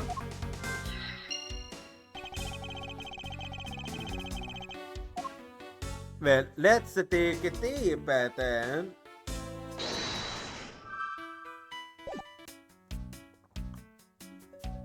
That was a misclick. I thought everyone was expecting to find a dead body in an elevator on this flight. So Mr. Higgs, is really dead? Sadly, yes. Systemly, how the fucking fault have for that when there's a corpse right there? Mr. Higgs, if you really dead, then please answer yes. Yeah, I don't think he can. As this is over the temple now, out of a new symptom seems to have appeared. Anyway, I shall focus on the victim's body. Let's see. This blood on the back of Mr. Higgs' head. Could this be the cause of death? He appears to have been struck very hard. Blunt force trauma. One on the back of Higgs' head suggests the blunt force trauma. But what caused it?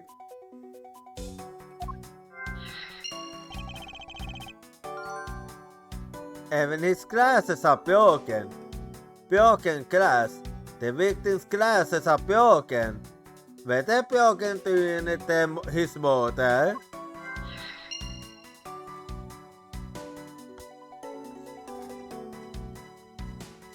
Anything else? I wonder what was hanging off of this lanyard. Something's missing from this picture. Now if I could use the put my finger on it.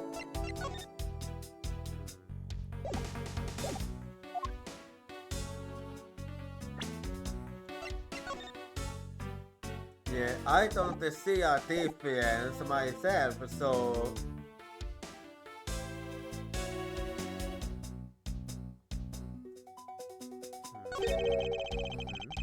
there's something sticking out of his pocket.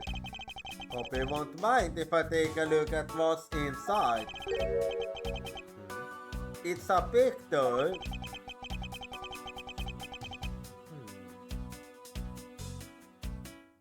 Isn't that? It looks like it was taken inside a building somewhere. Foot of Mr. Higgs found in the victim's pocket. A souvenir picture, made perhaps. Photo of Mr. Higgs used on in my organizer. Let's see.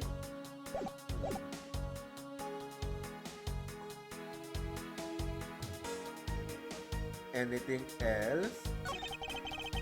Money is thrown all over the floor of the elevator. I guess it was all in Mr. Higgs' wallet at some point.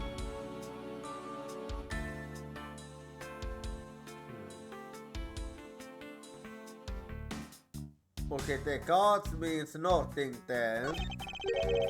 What is this sinister looking figure on the floor here? Oh, that's a piggy bank for our company mascot, Captain Ugu. This is one of the many pieces of best and times we sell at our in-flight shop. I see. It's a bit like Indigo. And if you wonder what Indigo is, it is an Indian flying company. bank is a limited sale and is so popular that we don't do our last one. You have an in-flight shop? Yes, it's just beyond the lounge to the yard. The shortcut to the store is closed at the moment, but it was open the whole flight up until Mr. Higgs' body was discovered. There's blood on her, but this had been the motor weapon. Motor weapon. Captain Ugu. The blood on it is still fresh. Could this be the motor weapon?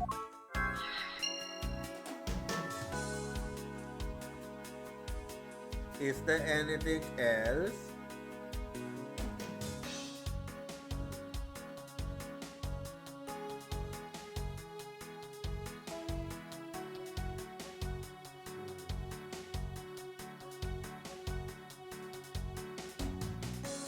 Well, before I do any deducing,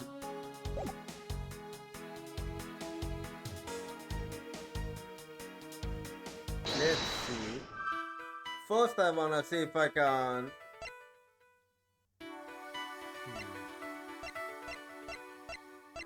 I wonder if I can make a connection between the two. Let's see if I'm right. Right, I was.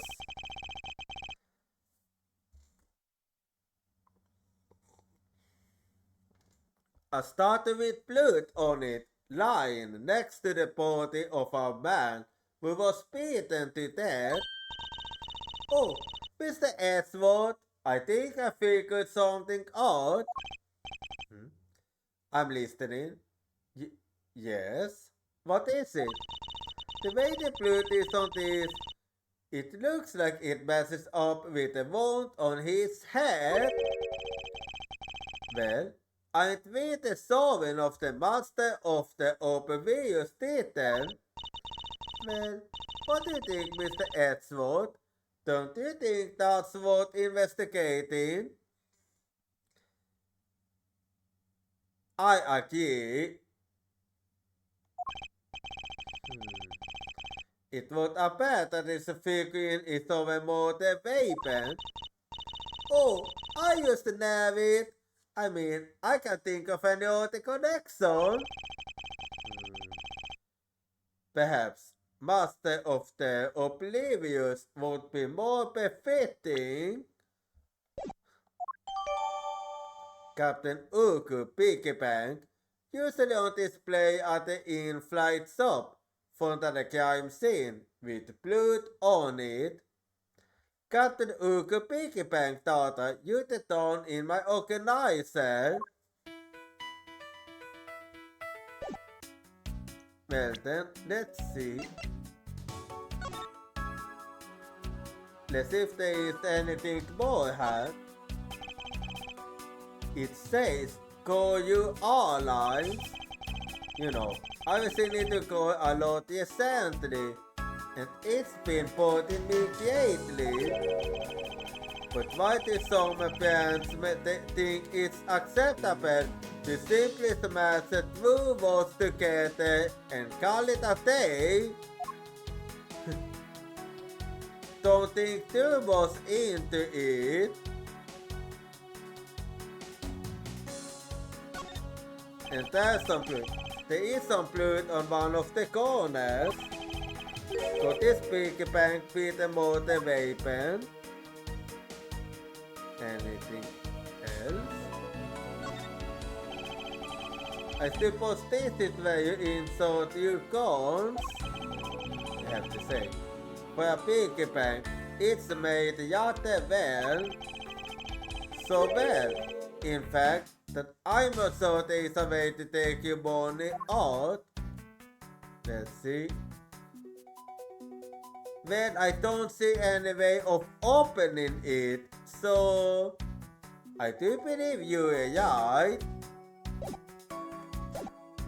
Anyway, I think I can deduce something then. Is this somehow connected? I believe it is connected to this piggy bank. So, here you go! This crime scene completely contradicts this piece of evidence. Huh? Wait, how was I wrong? I'm sorry, but where? Ah, I see the truth in my mind's eye. I'll try to explain it in a simpler fashion for you. Alright.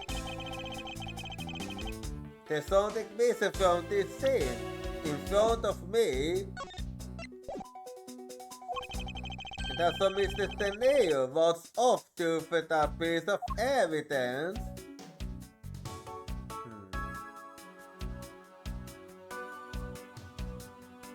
Well then, what if I mix?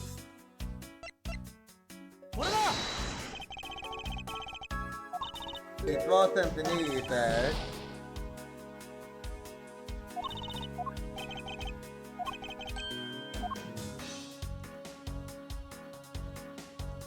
If it wasn't them, let's see if I can use low kick then.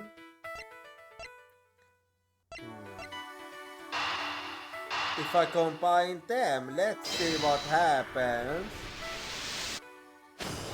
Okay, that's another low kick.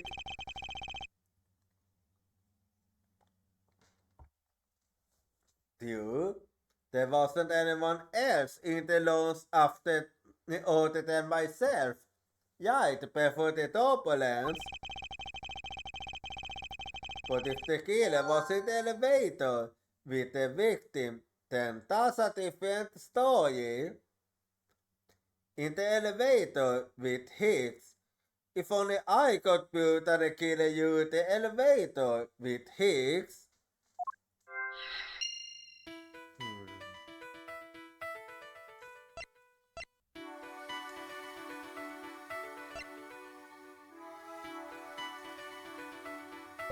Do I have a way to prove it?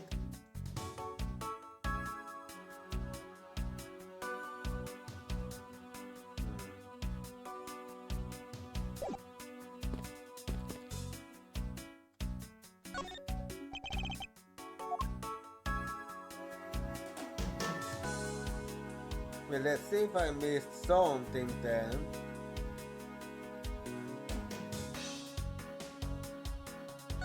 Alright, I missed the Slokia APU on the soles of his shoes, making it highly unlikely that Mr. Hicks entered this elevator after the turbulence.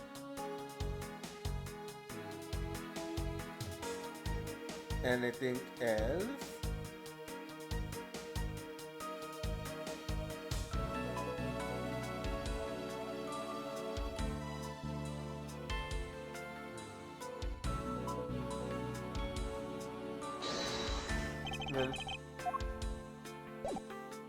Well, let me think. I'm gonna need to think, huh?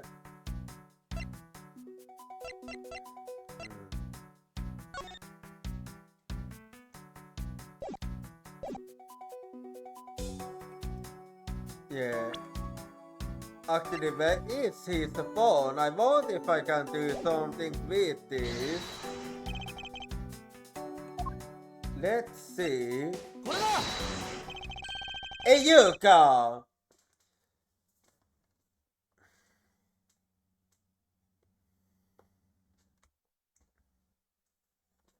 Hang on, I need to feel again now.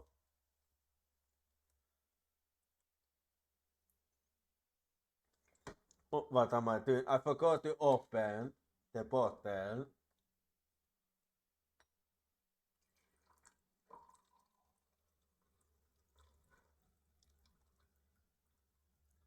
Okay, that's the last one. Okay. I emptied them both. Anyway, Mr. Hicks' machine is nowhere to be found.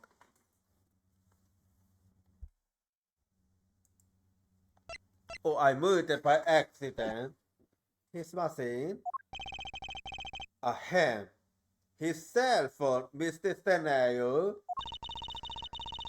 So I guess it because it's not high. Yes, I think we can safely deduce that the killer took it. Missing cell phone. The victim supposedly had one, but it has gone missing. Did the killer take it? Missing cell phone data used on in my organizer. Well, let's see.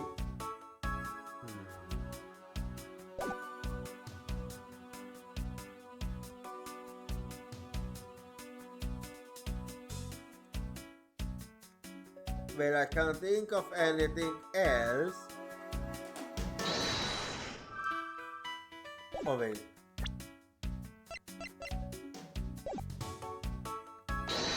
Can I use a low kick?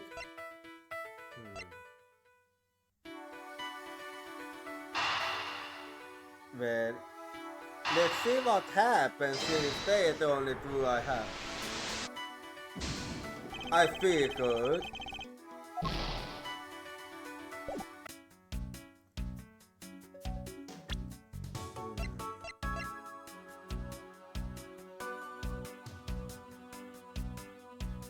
I wonder.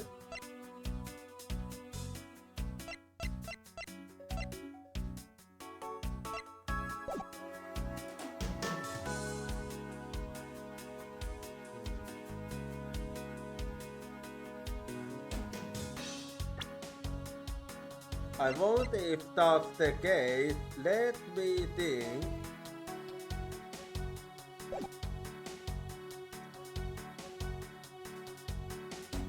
Oh wait, never mind, there is nothing to deduce anymore.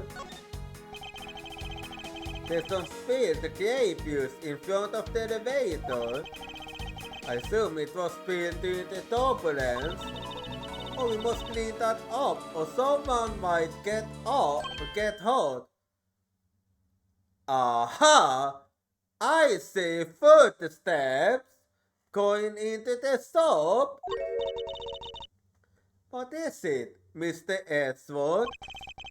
I found some very important evidence.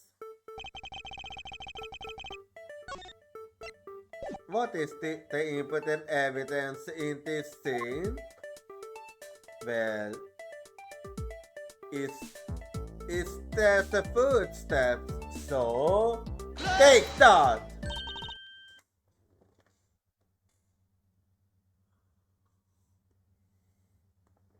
What is it?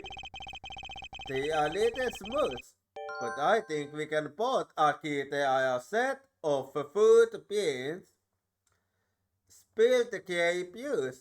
There is some spilled grape juice on the floor in front of the elevator. So you think... Yeah? I believe that the killer is hiding in the shop. Yes, this belongs to our killer. Oh, then maybe we suspected suicide of everyone in first class. No, I don't think that's needed. I don't think that will be of any help to us. Unfortunately, the pins are too smooth, which will make it hard to get a definitive match. Oh, I see.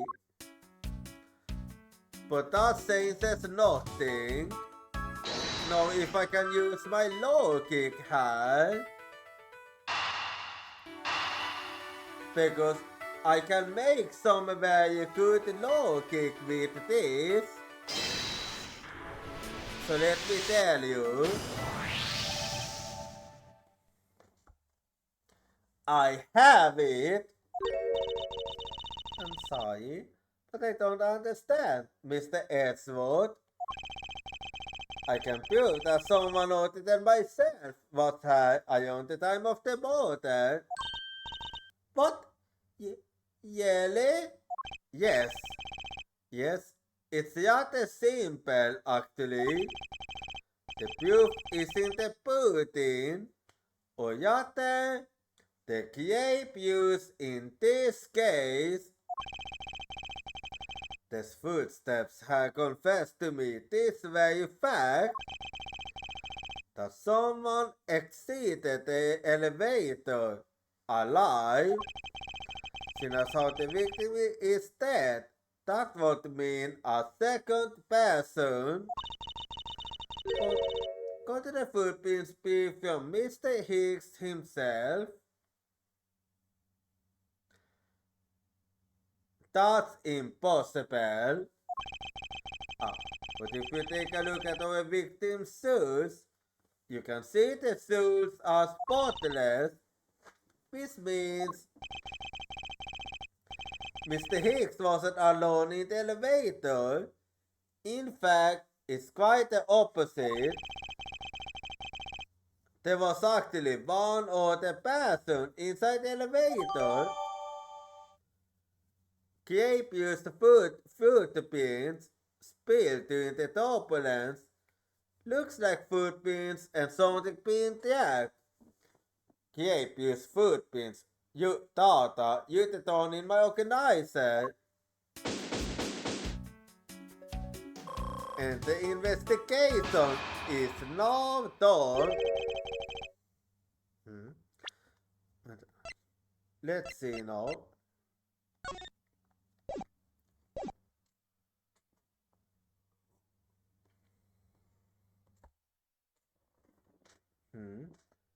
What's going on over there? LeBlanc is at it again, ho?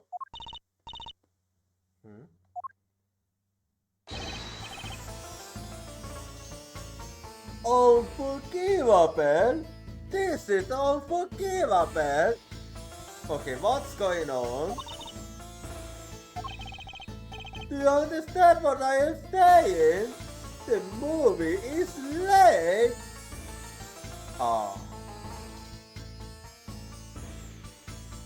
I see what's going on.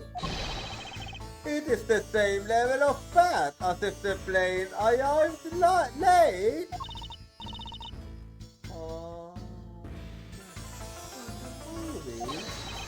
What? I will not talk to you anymore. You are just wasting my time. What is the matter, Mr. LeBlanc? If there is no emergency, please get onto your seat, sir. Do not tell me what to do.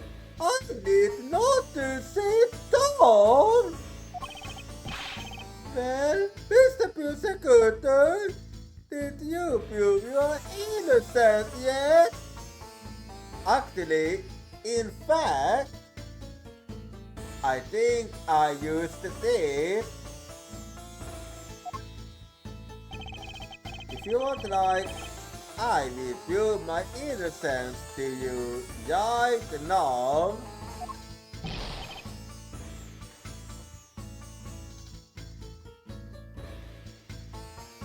What? Nonsense! Are you saying my eyewitness testimony is mistaken? Well, not really. Not mistaken. Melita, there is room for doubt. I'd be most honored if you could please tell me what you saw in detail once more. Fine! Suit yourself! Well, let's get to it then.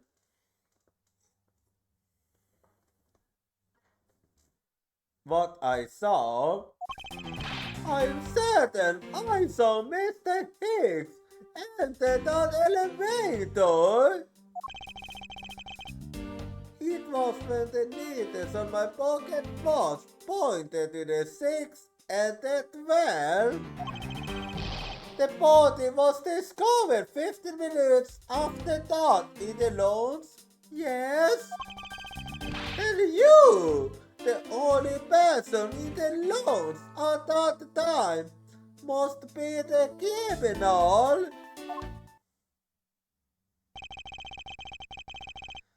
Well, I'm not sure that's the case anymore.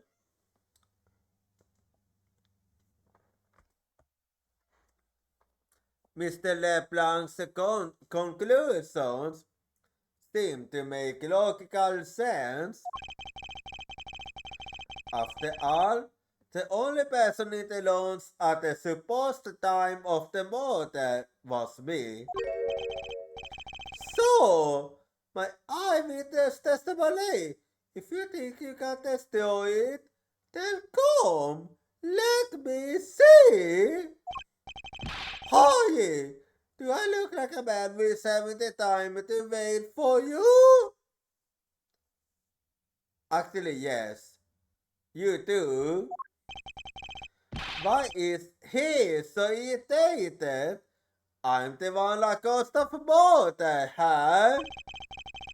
Anyway, I must find a way to discredit Mr. LeBlanc's accountant somehow, and fast. So let's do it then. What I saw.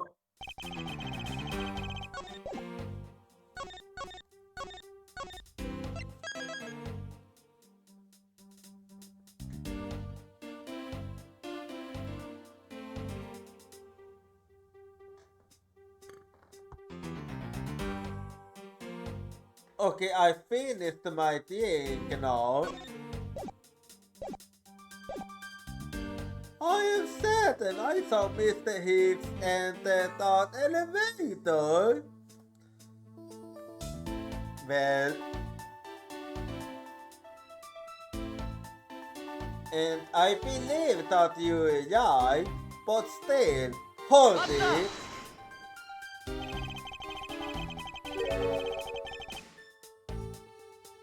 Mr. LeBlanc, were you able to get a good look at the inside of the elevator at that time?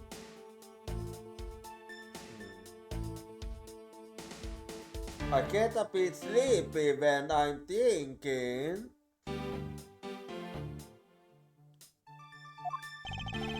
Of course, I saw what was inside. And you saw that the victim was in the elevator alone? Yes, the only person inside was that Mr. Hicks man. This last output is a bit too important to let go. Anyway, keep going.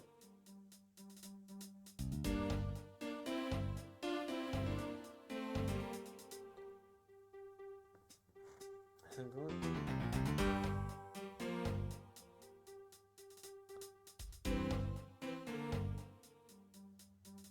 Anyway, sorry about that.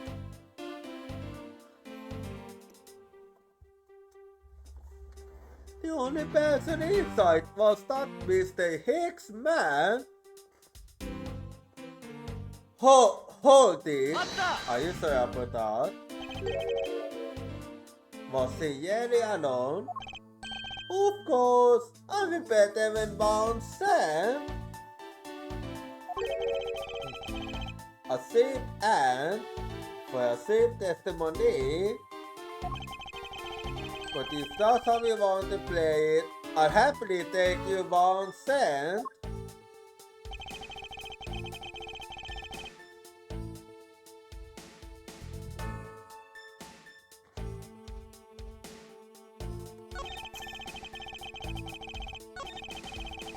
This was when the leaders pointed on my pocket watch. On my pocket watch pointed to the 6 and the 12. Hold it!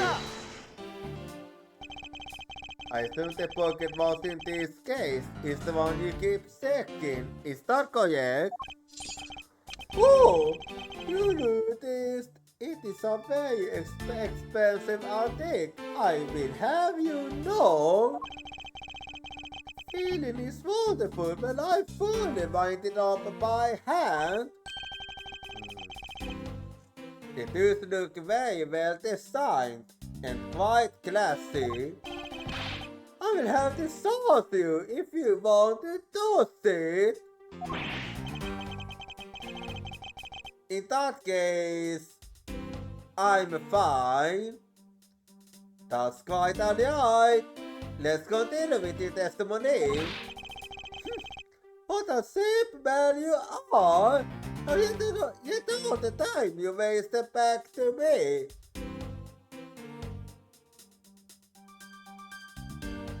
Whatever. Anything more? I saw Mr. Hicks at an elevator at 6 o'clock.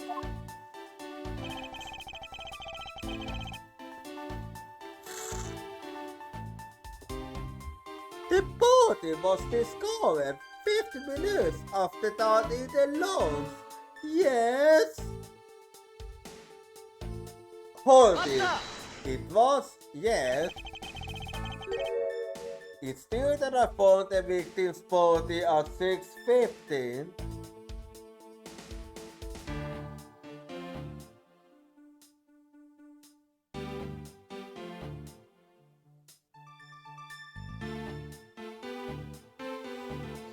Sorry, I got the heat and the thing made me sleepy. And that's when I found the two of them as well. You see, it all matches with my testimony.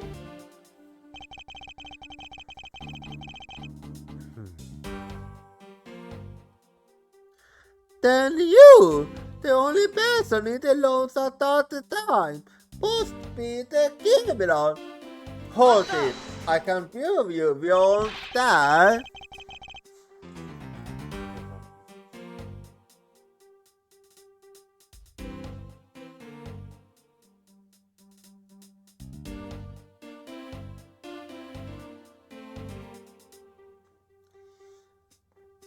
That is the most mistaken way of thinking I've ever heard of.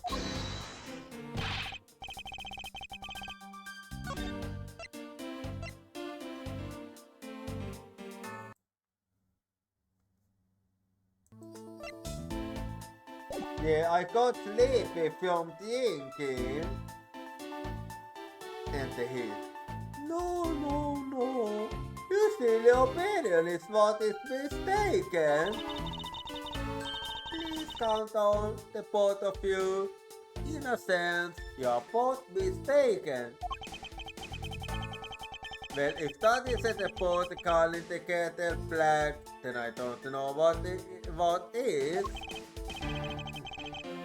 I spy a little hole in his words. As you wish, Mr. Lapland, I will now show you proof of my innocence.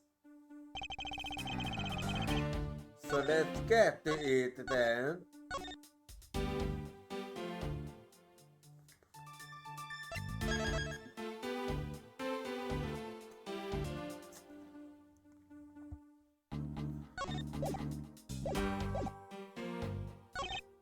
So I know exactly what to go for.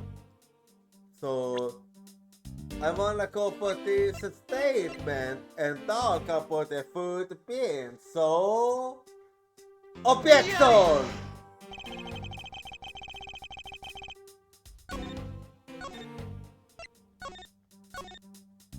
Never mind. Okay, never mind then. Never mind.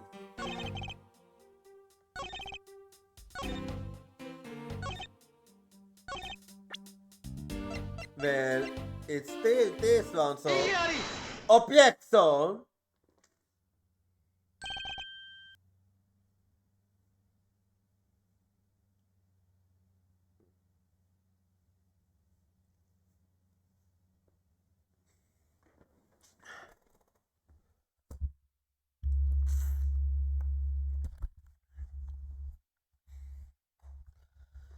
Mr. LeBlanc, what is it? There's a very clear contradiction in your testimony. What do you mean? I mean what I say. Please take a look at the area in front of the elevator.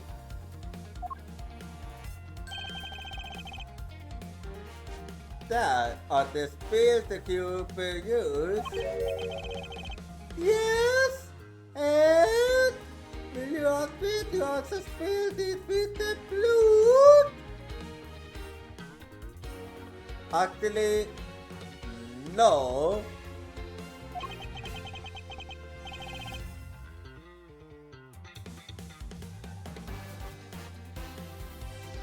No, it spilled itself during the turbulence. But the interesting thing is the set of grape use the footprints. Footprints? Yes. Yes, the ones that led from within the elevator out into the launch itself. It's evidence that proves that someone other than Mr. Hicks exited the elevator alive. Ooh!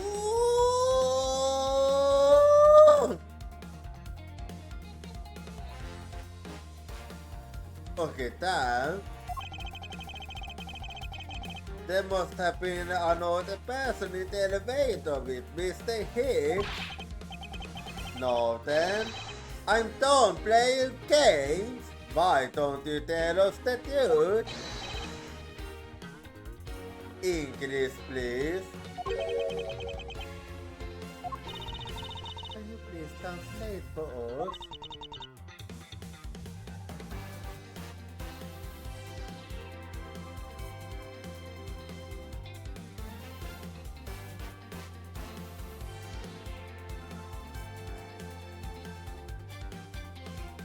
Okay, that one hell of a sexy attendant. Like, man. Okay, this is quite spicy. Like, oh, damn, man. Damn. Like, damn, that's quite a sexy one. Oh. No way. That's totally impossible. I guess it's what he said. No way! That is totally impossible! I know there was no other person in there! I saw with my own eyes! You want to know what I think, Mr. Edward? Oh, I'm listening! I don't think Mr. LeBlanc is lying to us. Yeah, I felt the same actually. I felt the same. I suppose CTI, he doesn't seem to be lying. But then, what does it mean? What about this contradiction? Mr. LeBlanc, please use this one. Will you recall the details of what you witnessed for me?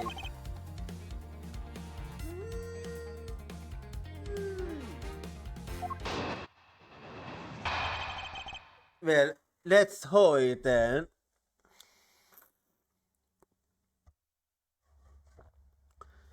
What I saw, part 2. I was very upset when Mr. Hicks passed by my seat. I was always checking the time, over and over again.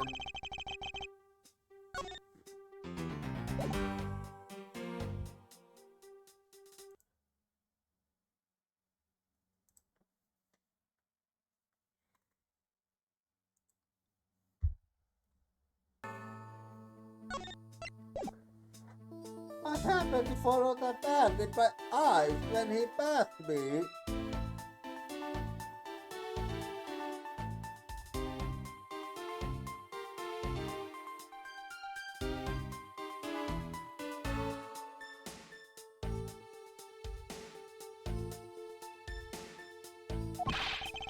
And I saw clearly into the elevator. He was empty.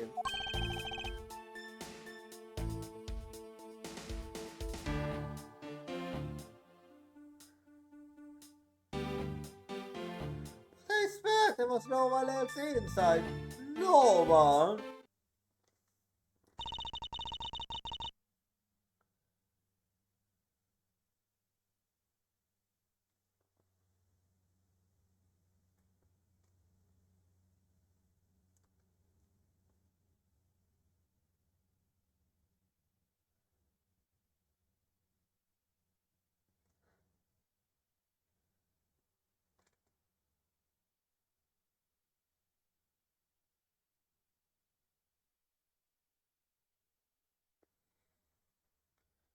Mr. LeBlanc, if you will please calm down.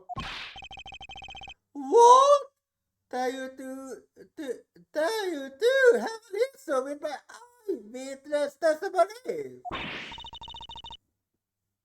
Ah, no, not at all. Please forget I said anything. Yet again, he doesn't appear to be lying.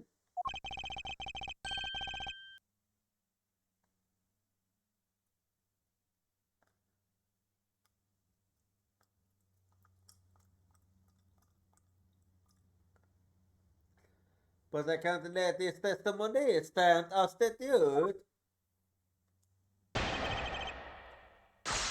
So, time for another put out then. What I saw, part 2.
Okay, sorry, getting a bit sleepy here.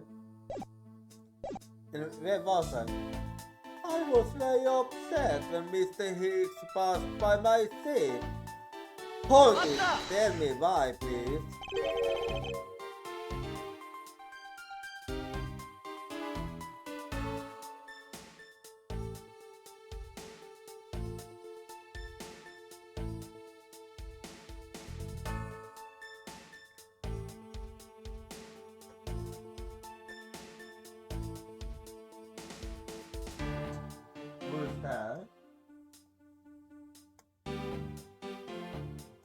Well, whatever. So you're still upset now.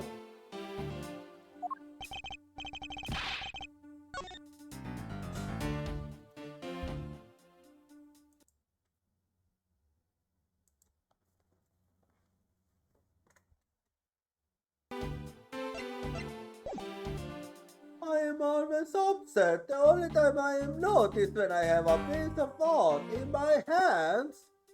Is the person easy to believe that about him? Yeah, it is. But I was even more upset when Mr. Hicks walked by me. And why? I was always second and time, over and over again. Poggy. But why?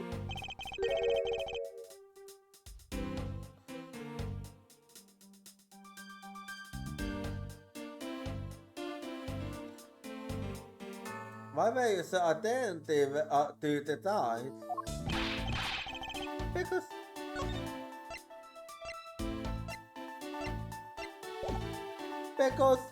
something of the Kingdom was happening.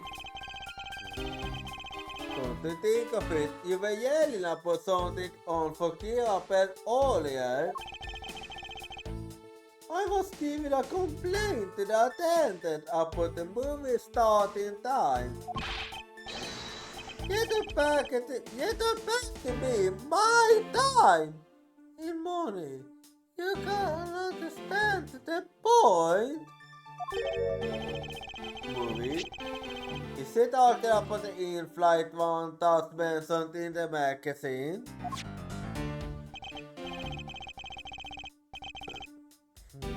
A survey of the plot and its starting time.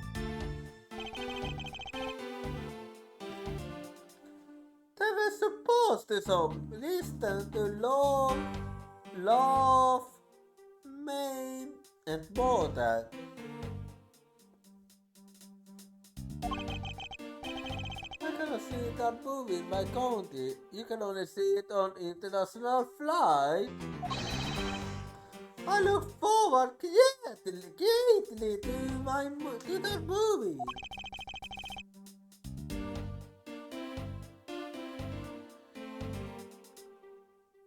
I check my pocket first whenever possible, so I wanted not miss it.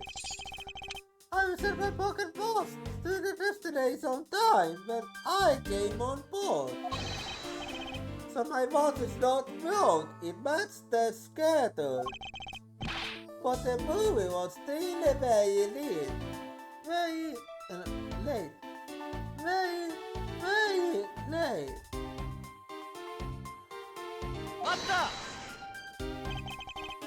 Important watch.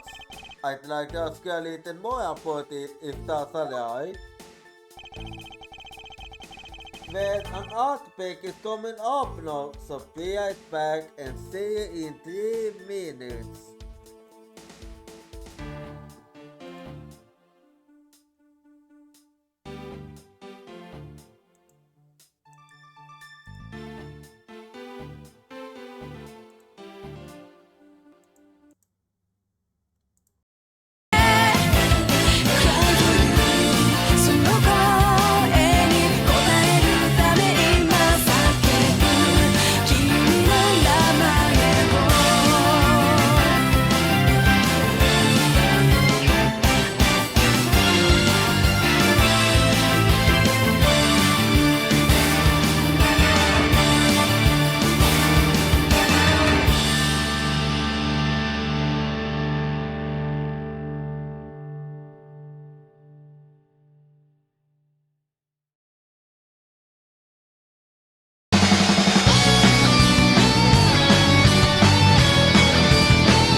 きてるその意味を探し続ける、それが生きることさ。きっと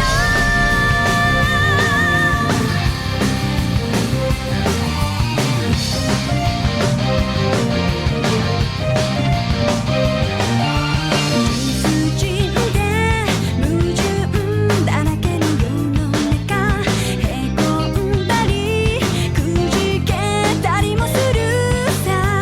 だけどただ不満数えていたって思うように変わることはないさ。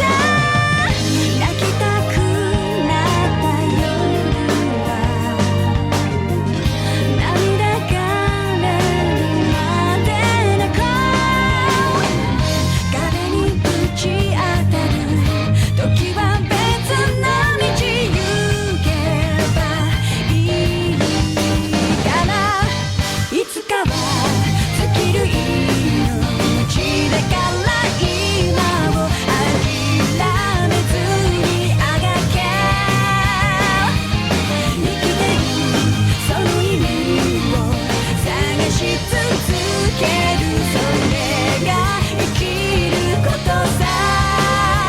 きっ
と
求め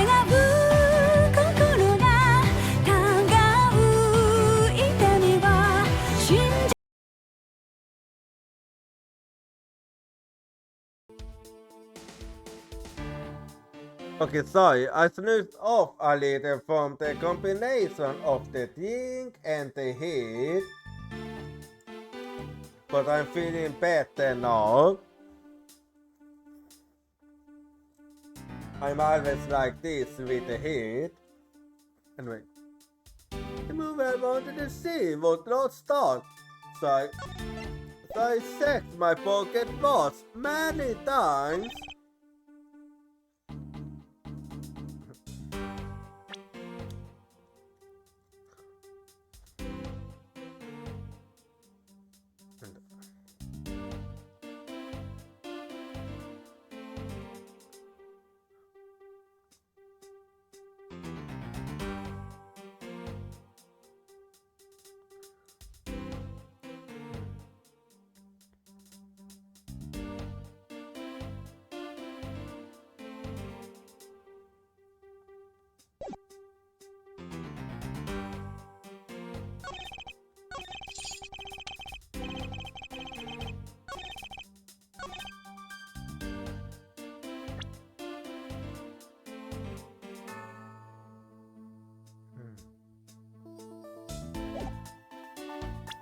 Wait.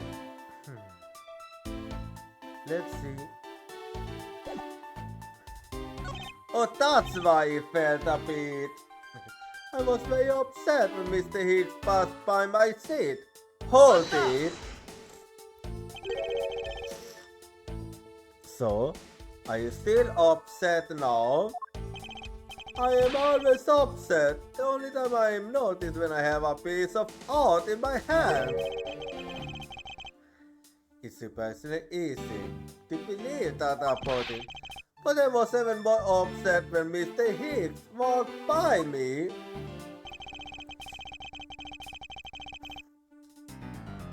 The movie I wanted to see would not start, so I checked my pocket watch many times. Hold it! So this is the movie you mentioned. Is it the one listed in the Sky magazine? Yes! I was so looking forward to what it listens below. Love, Maine, and more than.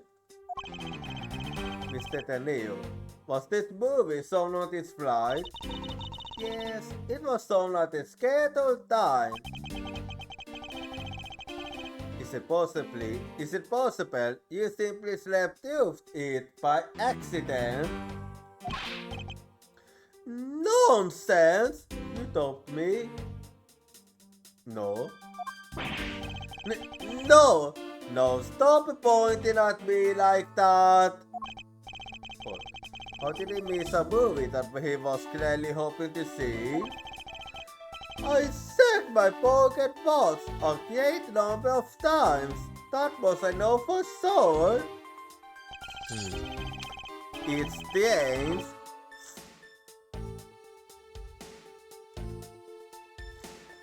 My watch is set to my destination's time. I always set it when I board a plane.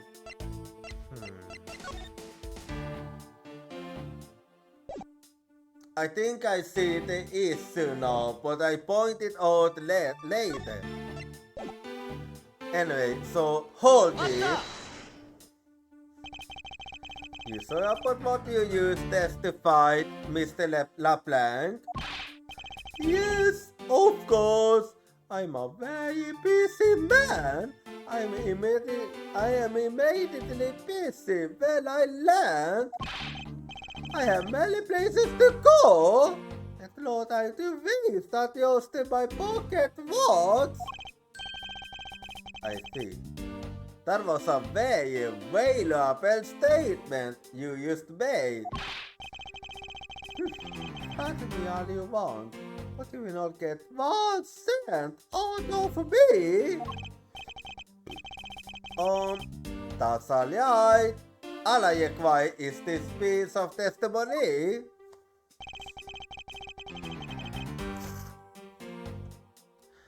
I happened to follow that man with my eyes when he passed me.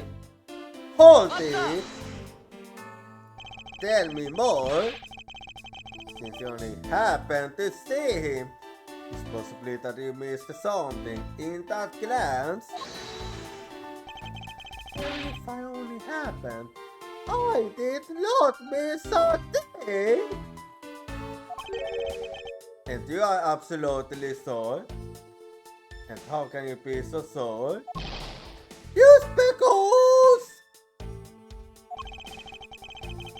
I would appreciate it if you didn't take my life so lightly with a simple just because. Well, then I was only making a joke! I saw Mr. Hicks, alright?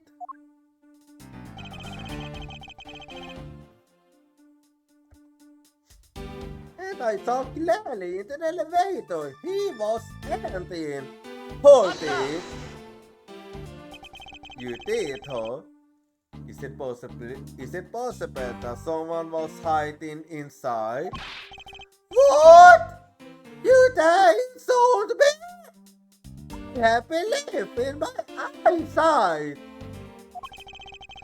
When I look for art to sell, I am told often I have great sight for the arts.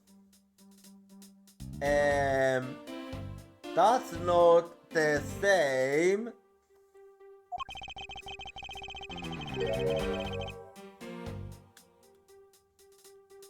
I think the phrase they were looking for was great sense. Out of that's debatable.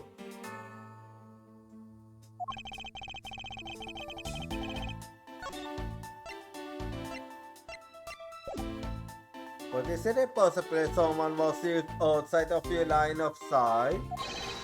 You are persistent! I tell you, I looked clearly.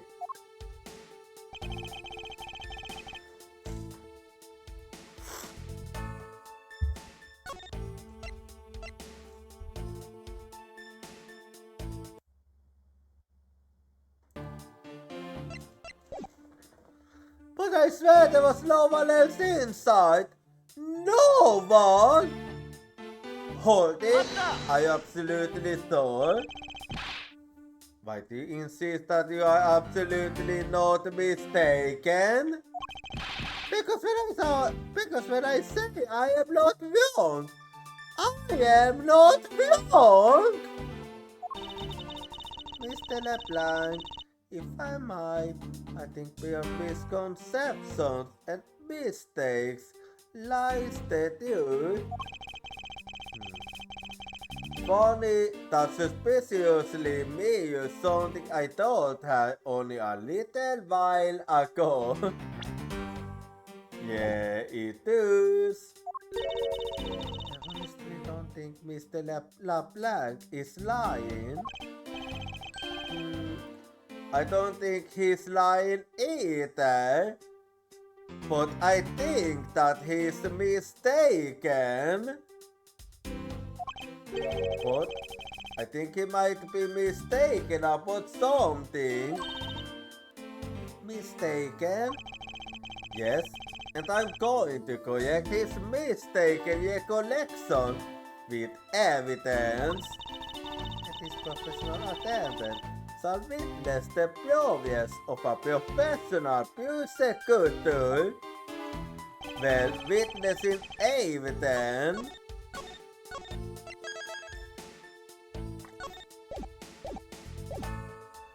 So there we go. And this is exactly the one I want to go for, so...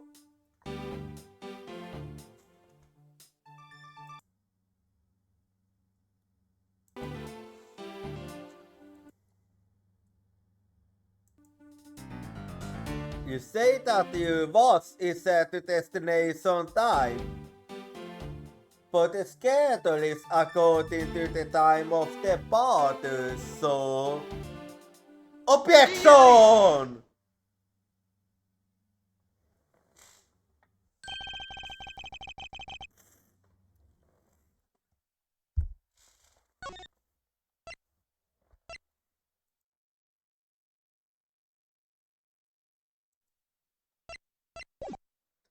Mr. LeBlanc, you say this used now in your testimony. I even set my pocket watch to the destination time when I came aboard on board. No, if your watch has been set to our destination's time soon, it would mean that your watch is displaying the time of our destination. Well, yes. Yes, and the correct time is what? It's 6 cents. I would like you to take a look at this. If you believe this Sky magazine, clocks on this flight yawn in accordance with the time of our departure time soon. Of course, the movie schedule was also created with that in mind. Mr. Tadeo, for confirmation, says, what time soon is this flight aligned to right now?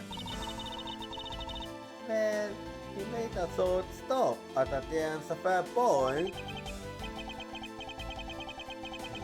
Guy, that's right. It wasn't as small as this assassin county. The Republic of Saint Far. Used on both the clocks at that time. See, I know. We are still yawning on Bukilian time. What? And there you have it. The time difference between Bukinia and our destination is 9 hours. In that case, it's only natural that your watch would be out of sync with the schedule. What?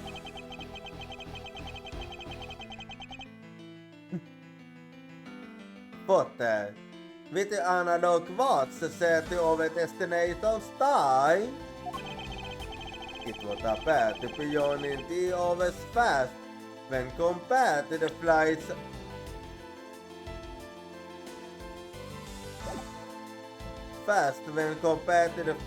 on both clocks. It also changes everything about the testimony. If you can bet 1 million cents on that, in light of this information, it means you saw Mr. Hicks 3 hours period at 3 a.m.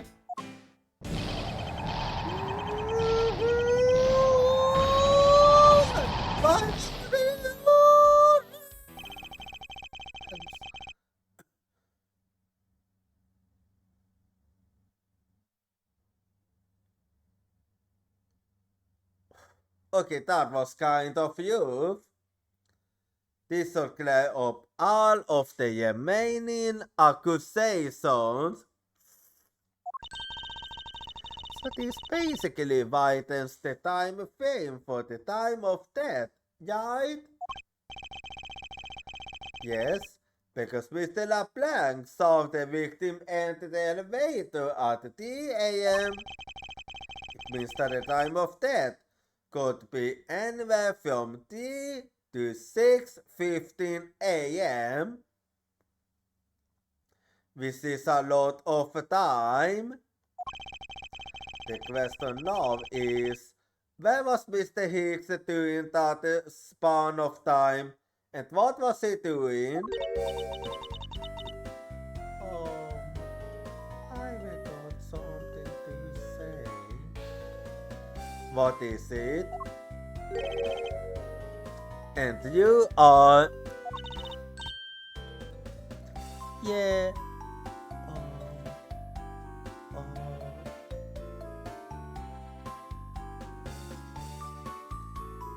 First and foremost, you mind dressing up properly? I'm call me Millie. I'm a flight attendant. And what is it you wish to say? Well, I think your story is a little different from how I remember it. You saw you wasn't sleeping. What do you mean, Cammy? I saw Mr. Hicks sitting in his seat at 5 a.m. What? How can you be so sure of the time? Oh, that's right. He got his car bottom when we were parked at the end of a point. A message from Captain Ugu. His flight will be making a brief stop to the full and transfer cargo in the Republic of Sengfa between 4 and 5 a.m. We ask that all passengers remain on board at that time. Thank you for your cooperation. The stop we made for your fueling and cargo transfer in Sengfa, correct? Yes, it was from 4 to 5 a.m. according to our clocks. And during that time, did any of the passengers leave, or did any leave once board this flight? No, not a single person got off or on in Sengfa. What about the flight, Ken?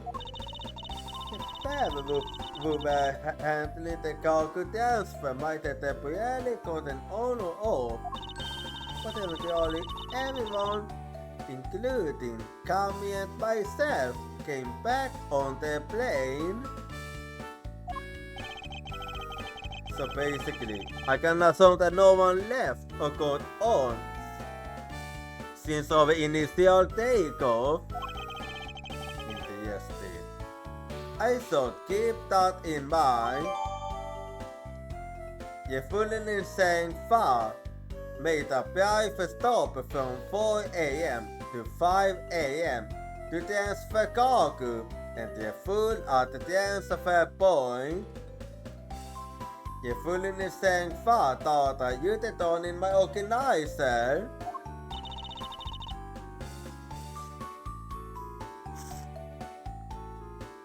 Yeah, and I answered his call.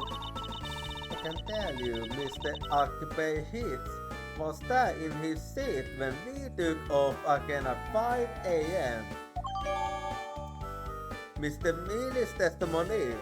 Mr. Occupy Hicks was there in his seat when we took off again at 5 a.m. Mr. Millie's testimony. You're the tone in my organizer.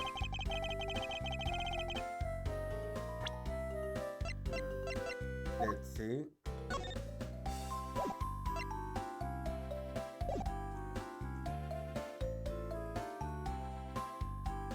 Alright, then that puts the time of the morning between 5 and 6:15 a.m. Okay, now what time did you come down to the launch, Mr. Edgeworth? I remember coming down here almost as soon as we left the Republic of Sengfa. Oh, fuck!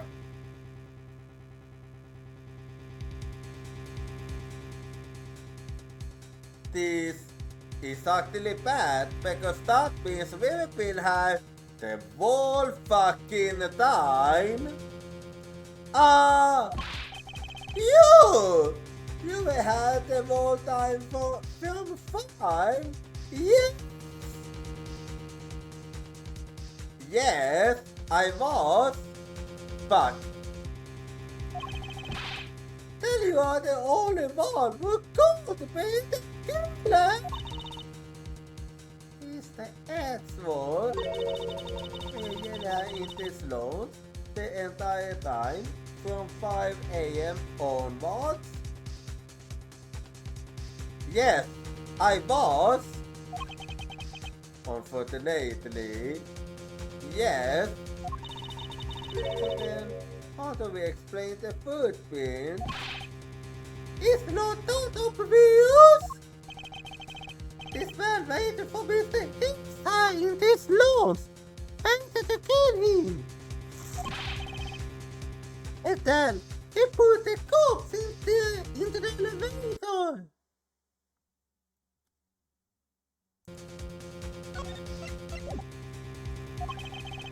That is when the turbulence happened. My eyewitness testimony might have been mistaken. But what time I saw Mr. Hicks enter the elevator on the second floor does not matter because the entire incident concluded in this launch.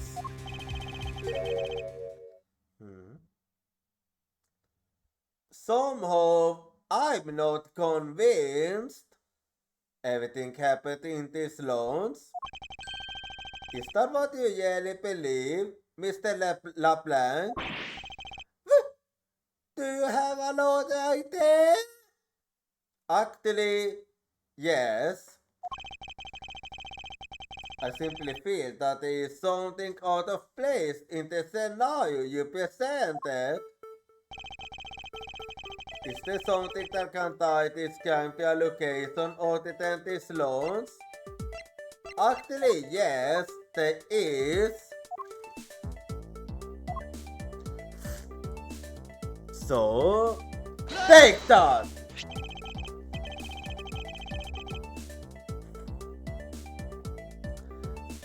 There's the footprints. What direction do you think they are headed? That would be the in-flight stop. Exactly. Correct. They are headed in the direction of the stop, but they look disconnected. And all of a sudden, you are right to point out that they do not form one continuous trail to the stop. However, there is another piece of evidence that connects the stop to our crime scene. Besides the footprints, what else points to the in-flight stop? You're talking about the big bank, right? Take that! The motor weapon. This little piggy bank is sold at the in-flight stop. It is sold there and only there, and it's not displayed high in this launch. How then did it find its way here? Don't you find that a teeny bit suspicious? So trivial boy. Actually, I don't think it is trivial. It only means simply about it. Taking it from the shop first before coming here. It doesn't prove you are innocent at all. You actually do make a good point. Is there no way to win with this man? If I may, what is it? What is it? You see, well, it's just as Mr. Edward says. Oh, and why do you know this so well? Well, it's just that the piggy bank was there in the shop. I saw it with my own eyes. So, and when was this? It was maybe around 5:40 a.m. That would make it during the time I was unconscious then. Is it that just before we hit that path of turbulence? That's right. You made a stop just before the turbulence? Yes, I was. Don't think of it. Mr. Tenayo, when I found the body... And I missed this. I believe you came out of that door. Yes, I did. And what is beyond that door? Does the flight attendant's room? Then, you were on the fourth floor?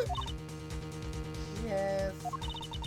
I had to do something at the stop into the flight attendant's room.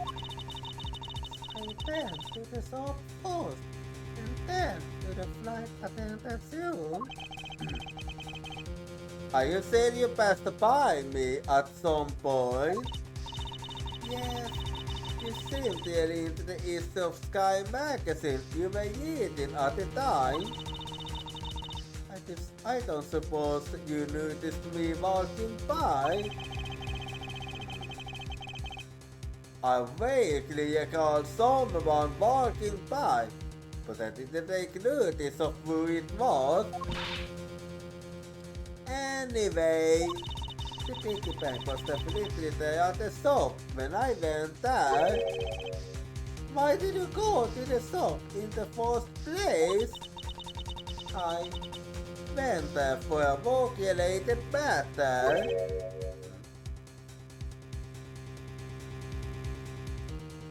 Okay, what was without so the pause? Work, you say? Yes, the upkeep of the shop is also one of my responsibilities. I did not say anything about that until now is what I want to know. Yeah, I wanna know too, actually. In any case, I believe it's clear that the shop needs to be investigated as well. So we head over there then. Okay, what is it now? What is it now? I keep forgetting something, Mr. Suter. Don't you need the captain's permission to sack the shop?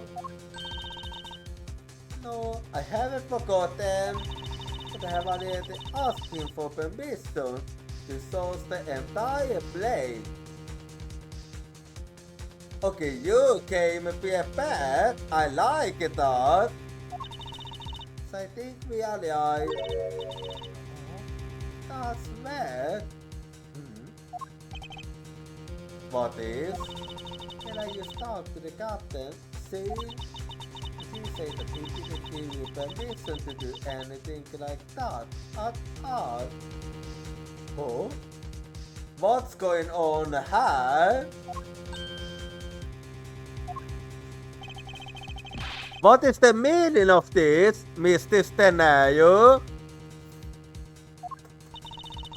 It means he's lying. Paul, admit that you are. You said you have to visit the house all over, but you don't. And yet, there you are. You, flight attendant, what are you trying to do? Pull the ship over off? Yeah, I wonder what's going on here. The captain's calling for you, Mr. Suter. Oh, but don't worry. I already got permission to source the shop from the captain. See, unlike you, I do things the right way. Mr. Stenayo, why would you do such a thing? Please excuse me. No, that was the things. Why did she feel the need to lie? Looks like I get to be in sauce now. Please go back to your seat, Mr. LeBlanc. Now then, Mr. Edgeworth, if you will follow me, I will be your guide from now on. There's something about Mr. Stenario that has piqued my curiosity. Yeah, the fact that she had to lie there is very strange. But right now, investigating the in-flight shop is my top priority. So let's head to the shop then. I'm first gonna save.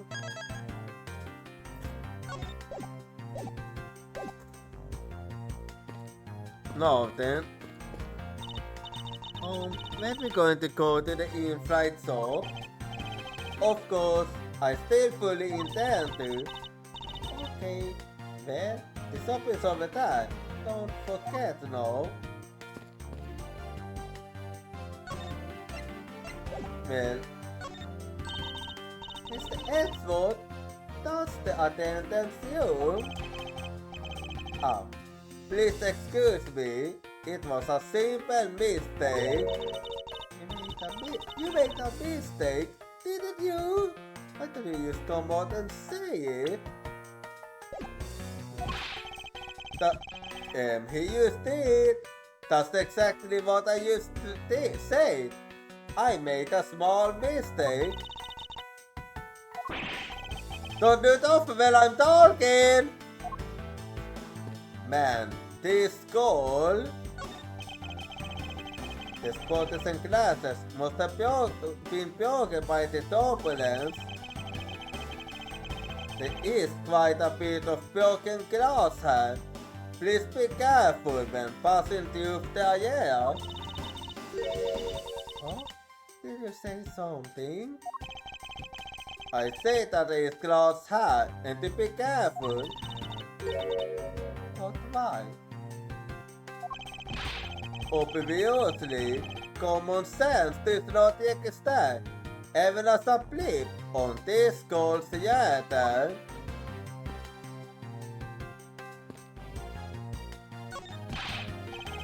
Mrs. Bailey, upon investigating the in-flight shop, you're of no use to me asleep. Wake up!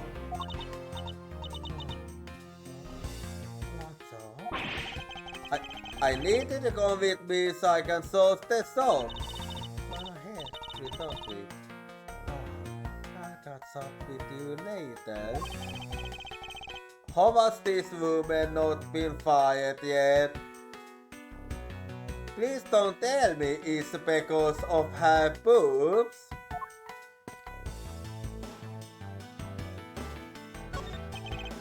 A piano. It's been a while since I played one of theirs. Might not be a bad idea to push up a bit after all this time. Of course, that's continuing on the outcome of this case.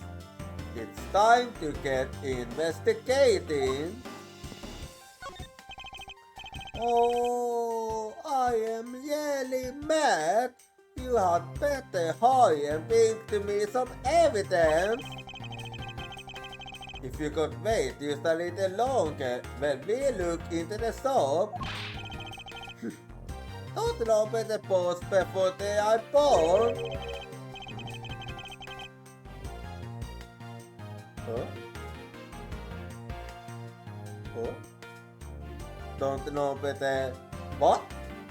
I have no idea what he's trying to say.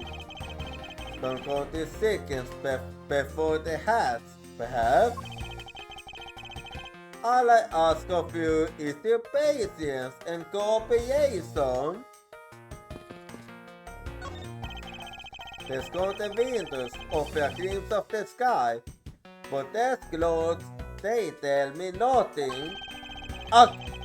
Now's not the time for me to stand there making up a Zulu quiz. I should be going to the shop and investigating.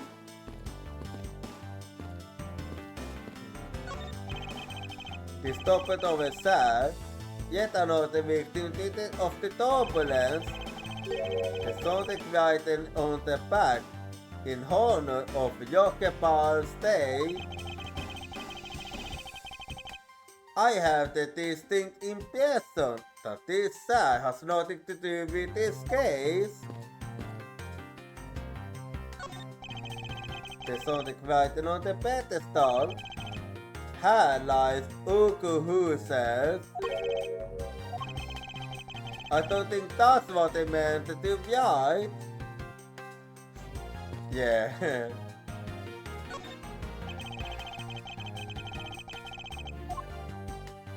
Yeah, let's see if anything could... I thought anyone was expecting to find a dead body in an elevator on this flight. For the victim says, I will do anything in my power to bring this to a speedy end. The machine that should be hanging off of her must still be on this plane somewhere.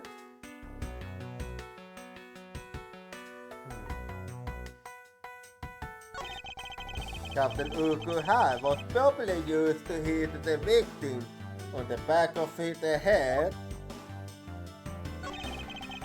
The Snoky Ape used yesterday on the soles of the suit, making it highly unlikely that Mr. Hicks entered this elevator after the turbulence. This money stemmed all over the floor of the elevator. I guess this was all in Mr. Hicks' wallet before the incident. Anyway, classes encounters thrown into this IA by the turbulence. Since this reminds me of the ferocity of that last batch and of... No, I can't do this anymore. I will overcome that alliated. I won't let Buster the Armas control me for the rest of my life. Considering which way the pains are pointed, it's likely the killer went into the shop. I should really make my way over there now. Well then, let's go.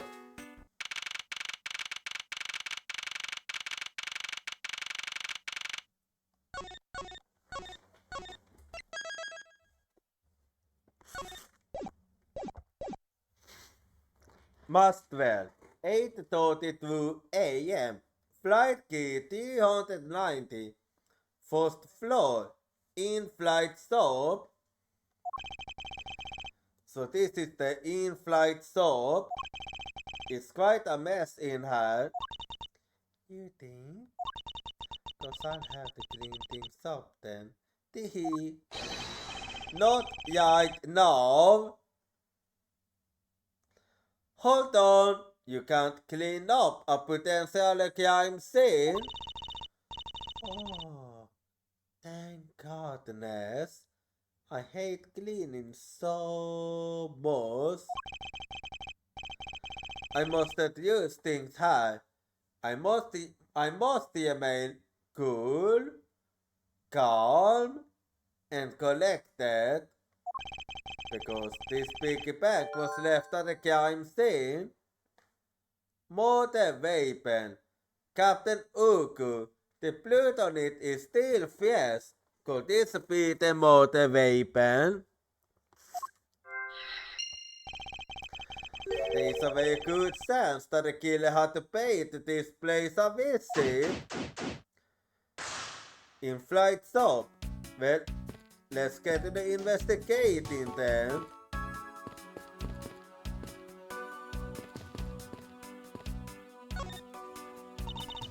don't know how most support this. I don't know most about this soap, but you can still ask me about whatever. Well, did you notice anything?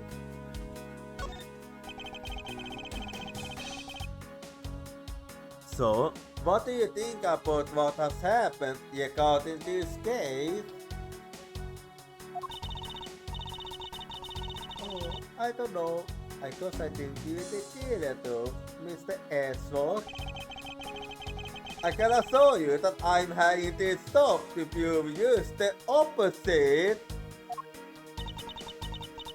Yeah, but it was great I got to the petition to look iron, you know.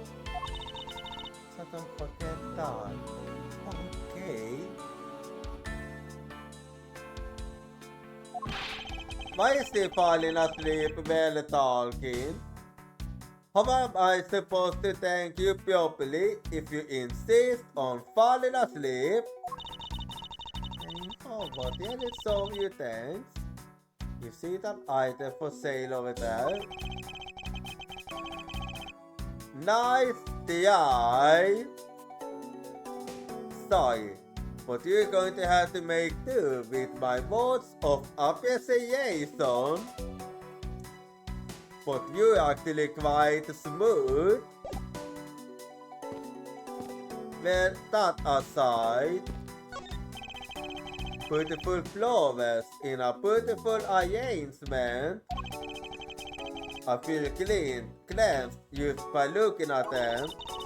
And you kinda stepping on a pair of them, you know, Mr. Ashford. Oh, excuse me. What are these? Oh, those are a company's completely original line of a suitcase. They practically fly out the door. That's how popular they are. It's a boy one. And see how you like it. You won't yet it. You know, you're actually good at speaking like a man. Have you been thinking about things in your career? Perhaps that's how things work on this flight. But in the real world you try, then boy. No way. But anyway, it doesn't really matter. You. Either way, why won't anyone buy a suitcase after they were boarded the plane? Anyway, sweetheart.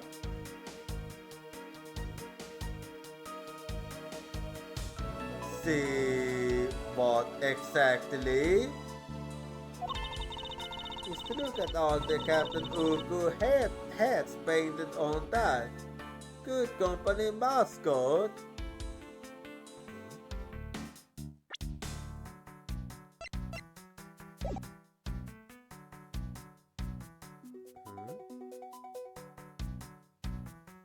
I was wondering what it was, but it doesn't look like Captain Ugu to me. They painted on with a lot of care.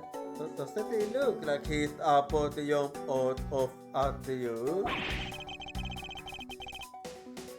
Yeah, it is certainly something. It is certainly making something jump inside my stomach. Oh my gosh, that's not fooling you. You find these days. What do you mean?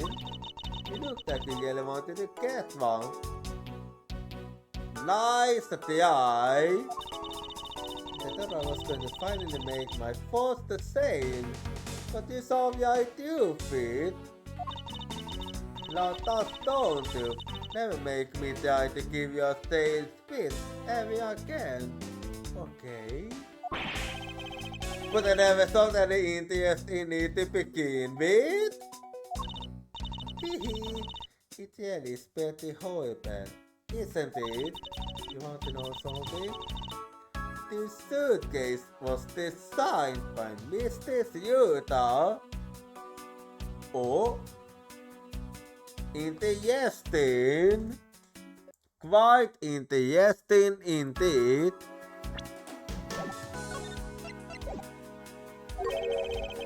Mr. Stenayu, the scientist.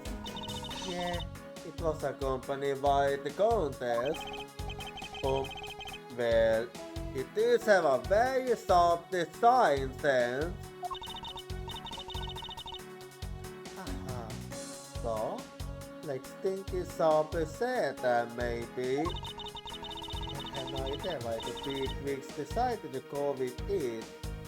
It's so bland.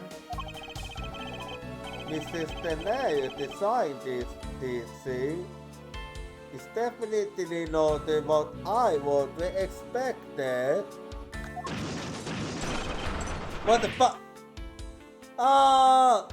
You okay? I'm fine. Please watch yourself, Mr. McMealy.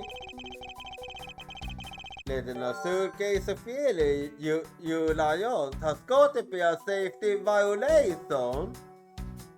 Suitcase. Plain shaking constitute. In-flight suitcases suitcase displays can be hazardous.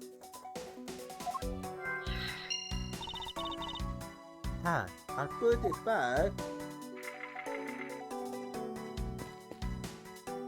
Well, let's keep investigating then.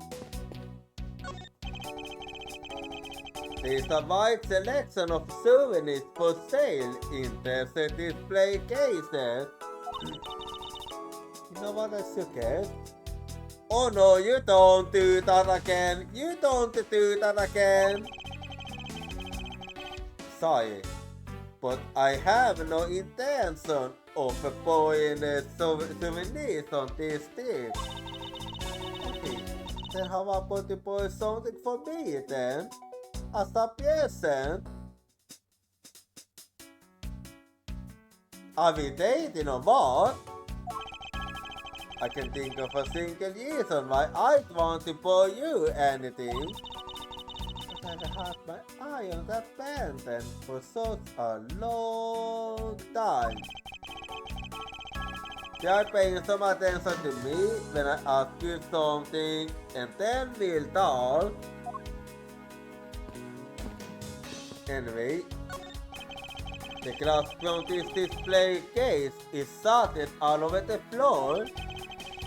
And it looks like there's nothing on display inside either. It makes me wonder. Wait, actually, I think there is something. What's this? A mini captain's hat. Teeny captain's hat. It's a teeny captain's hat. I think I swear I've seen one of these before. Makes me wonder.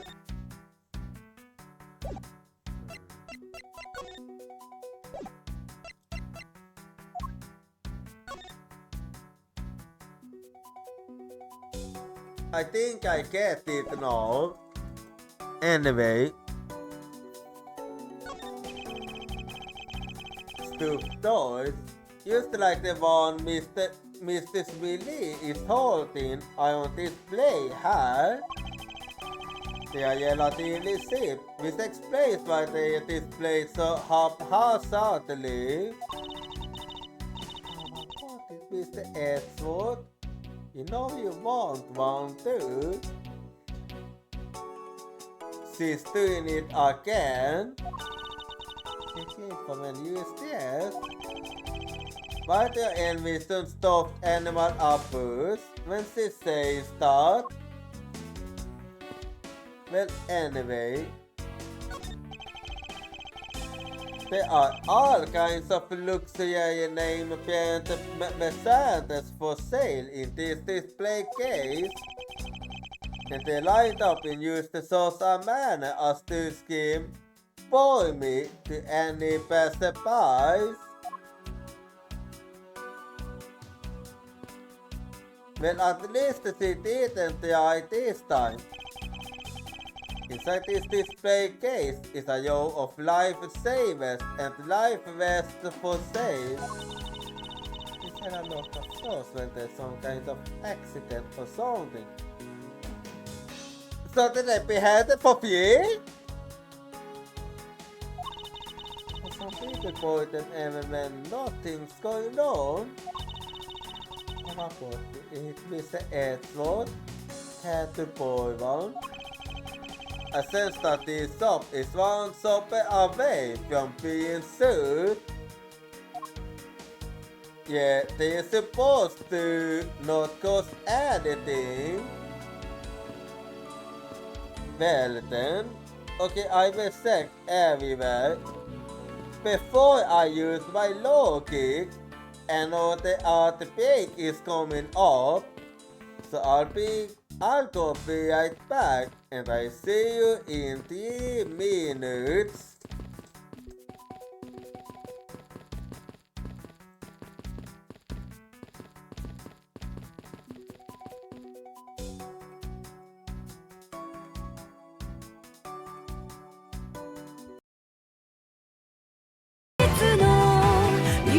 済ませるけれど交差する銀河が見つめ合う瞳に同じ夢確かに映したたとえつまずいてもたとえ傷ついても飛び立とう風翼にして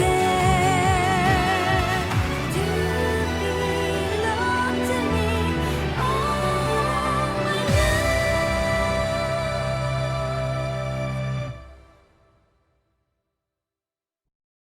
星は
Alrighty, I'm back now.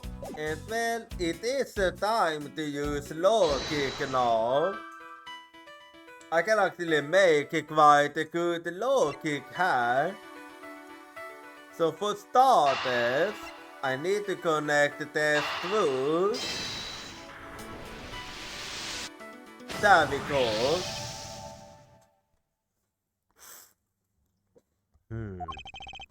The head probably used to be on the piggy bank's head. Let's give it a go and see. A perfect fit. I believe this piggy bank was forcibly removed from this display case. Does this mean that the killer broke the glass to get at it? Captain Uku Piggy Bank. Food at the crime found at the crime scene. Culprit must have started the display case glass to take it.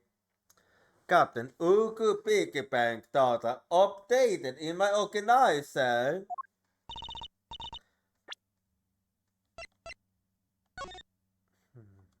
Let's see now.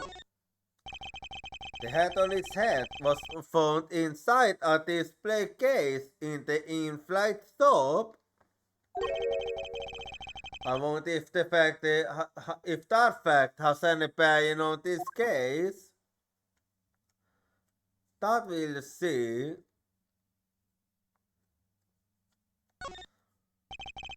It says go you airlines. You know, I've seen it occur a lot recently and it's been bothering me greatly. But why do some parents think it's acceptable to simply smash two words together and call it a day? Well, Edgewood, I don't think you're gonna like this. But Indigo is a thing at India. There's some blood on one of the corners. Would this piggy bank be the motor weapon?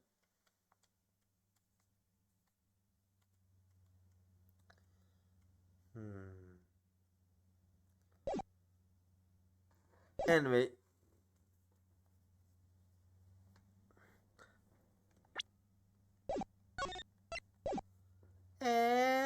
Yelly?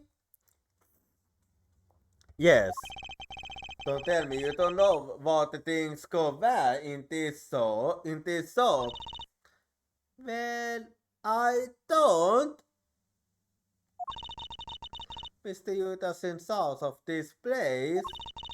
So come on, how should I know anything?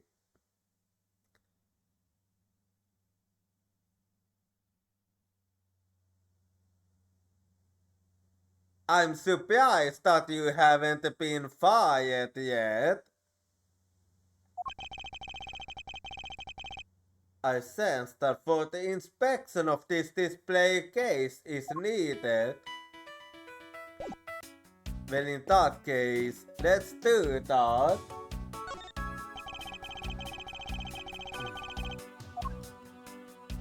Let's see what I can find out then.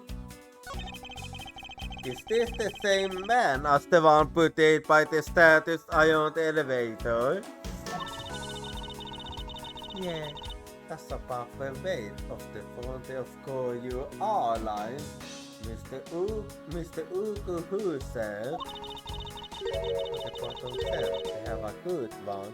The middle shelf is the realistic one. That's the plural vessel. I was wondering. Flora, are you sorry about that? Let me go. You used to say the first thing that came to your mind, right? Looks like he hit the bullseye. Anyway, the glass on this door is broken. Perhaps it was the killer who broke it in order to take the piggy bank. but it's a bit odd that the inside of the case is so devoid of glass shards. Plus, the glass broke at the clinic. Ah! What is it? What is it? I tossed the glass and it got my finger. Okay, but why did you toss the glass? And why did the Yakin stop walking? I'm gonna have to fix the Yakin, so give me a quick second.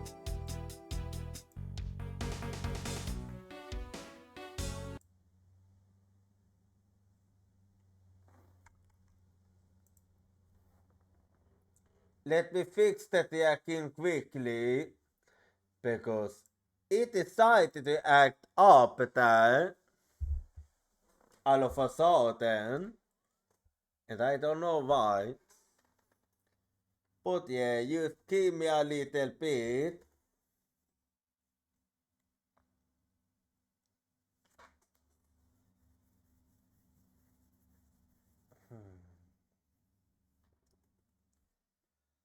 Yeah, I'm sorry about this.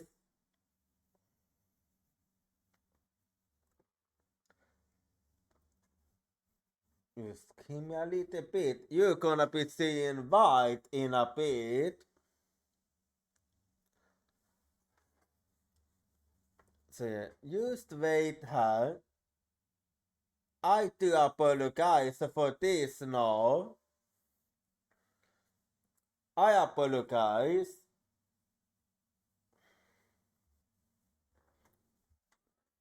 Anyway, there we go then. Yeah, I'm just gonna need to eject the Yakin now.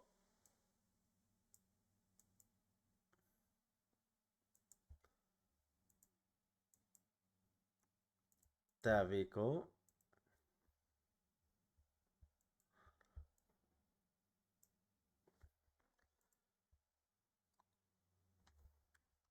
Well then, let's keep going now. I do apologize about this.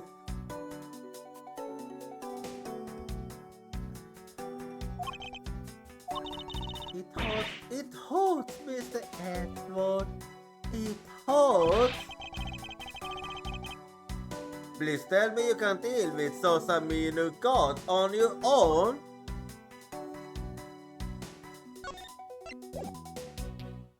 Anyway, let's keep going.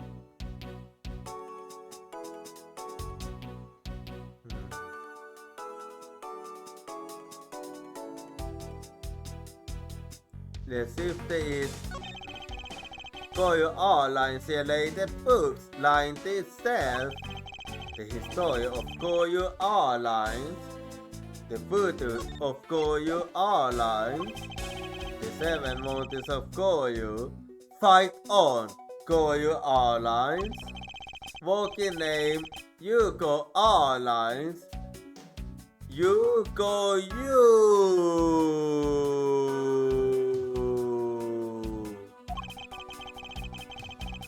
It makes it very glad that they won't be making the top sellers list anytime soon. Yeah, especially the last one. Anyway, let's see if I can deduce something. Well, for this one I think I can actually. Is this? So if I'm right, this will go to this, so. Hey, Yuka!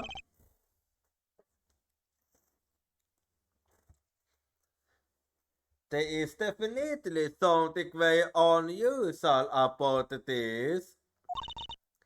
About what? If the killer had broken the glass to get at the Captain Ugo bank, there should be shards of glass inside the case itself. Oh, I see. Yeah, I guess it be like that. However, there's not a single piece of glass inside the display case, which is very interesting. Nope, no, there isn't.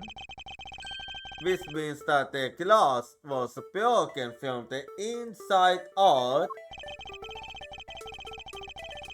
And I can only think of one way for it to happen. The Big Bang must have fallen over from the turbulence and right through the glass. As for sure, there's almost glass over the floor. I'm willing to bet that this hat was knocked off its head at that time too.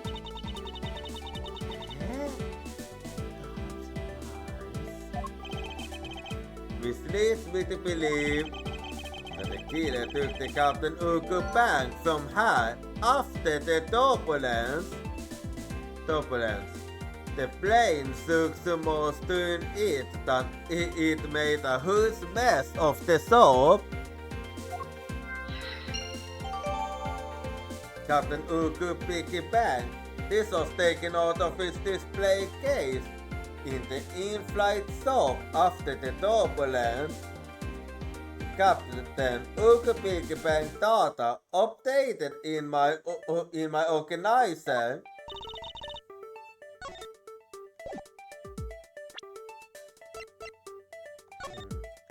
Let's see. Okay, but everything else is the same.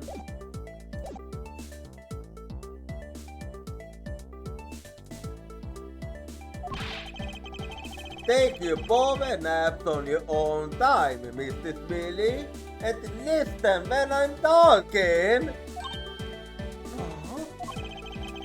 For the motor occurred before the turbulence, misused this Big Bang out as the motivation. The bank's not the real motivation, but I think. Yeah, I do believe so. Yes, at this point, that is a very real possibility. But then what if when the killer went to take Captain Ugu, he took the glass by accident? The display case is locked, so that's highly unlikely. Yeah, but there's one person who called well. Are you talking about Mr. Suter? Oh, and who would that be? Mr. Suter, of course. I mean, she's the one in charge of this place, so she has the keys to everything. Mr. Suter, den där ju på.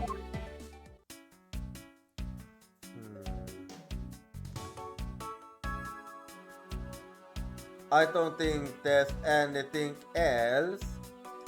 Let's see then.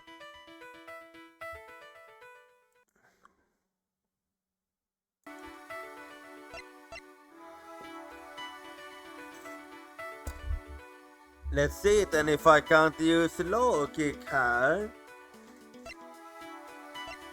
So if I connect the through, I should be able to do something.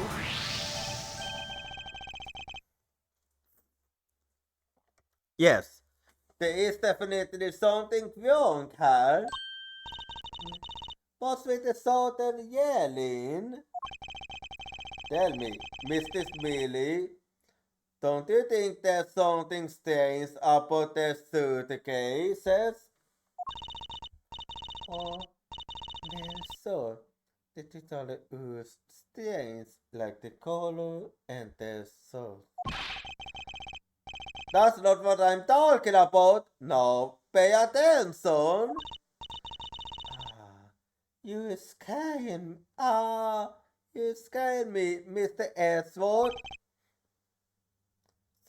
Sorry. Ahem. The suitcases are lined up a bit too prim and proper. Yeah, they look a bit uptight, don't they?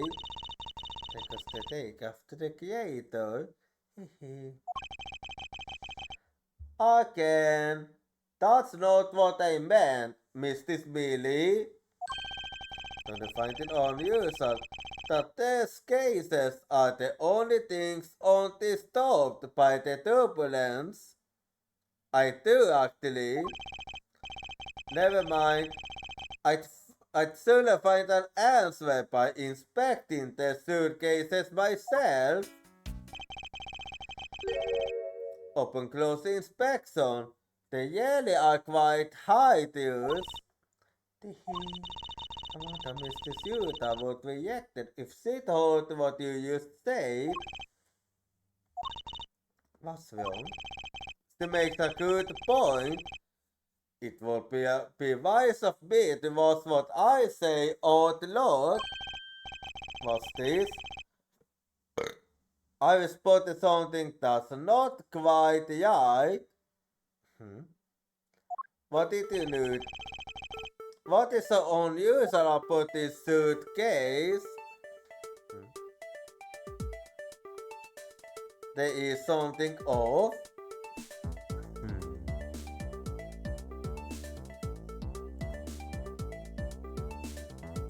You're saying something is off? But what is off?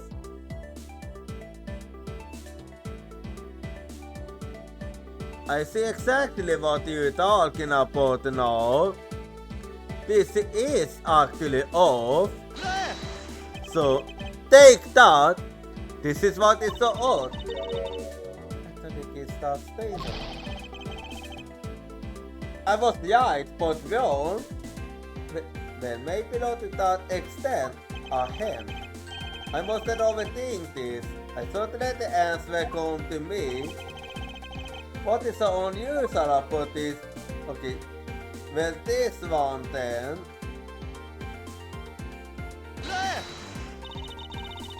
So, take that. Yeah. I thought you thought the design was odd too. Well, I'm not talking about the design now. I never said the design was odd. Yeah. Please don't give me that attitude. Oh, I can't let her get me all yelled up. Time to calm me, take another look. Another good hard look.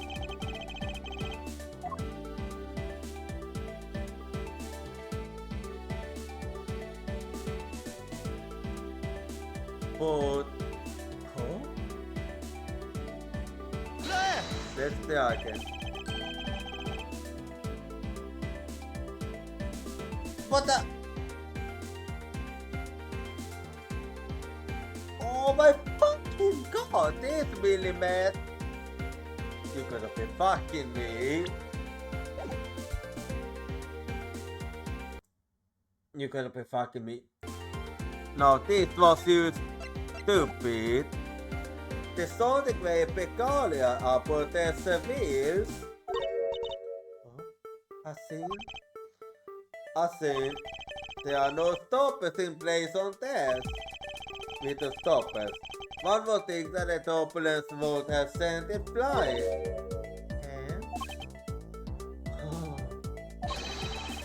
And so, it is very likely that this suitcase was placed here after we hit the turbulence.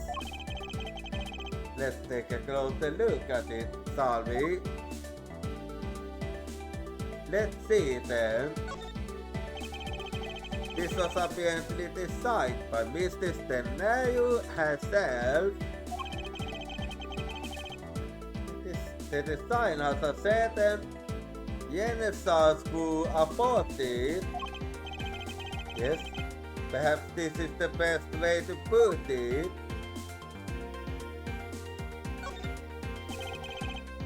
I want us to hold $2 price tag.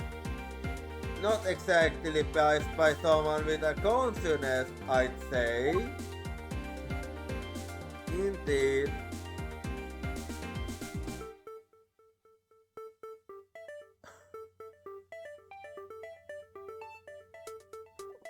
Looking at it even closer, it's actually more terrifying than I initially thought. Anyway, that aside, it would appear to be unlocked. Let's take a look at what's inside. A piece of cloth. It is soaked with blood. Ah! It's blood! It appears that this suitcase is very strongly tied to our motor. After all, well then, the investigation is done then.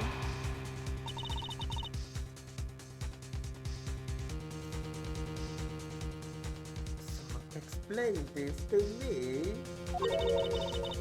What does this suitcase have to do with the motor? I believe it's pretty safe to say that the killer used this suitcase in some manner so as to move something, perhaps. But aren't you just talking about the clothes then? I think something else too. That alone is too small. A lost item would be needed to move what I'm thinking of. I think I believe the killer used this suitcase to their spot is...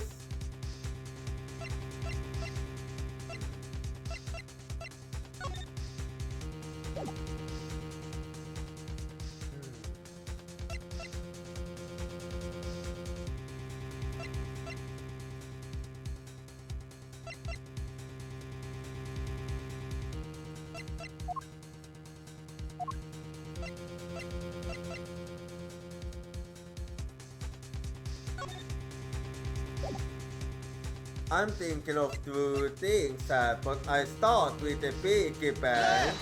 So take that. Mr. Billy, wake up! Oh, did you say something just now, Mr. Edward?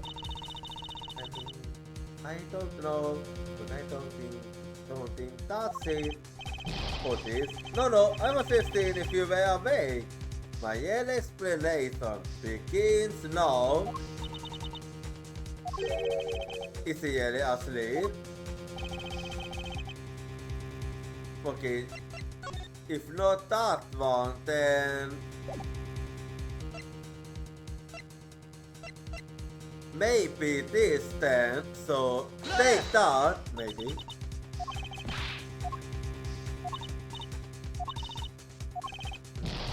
It wasn't neither.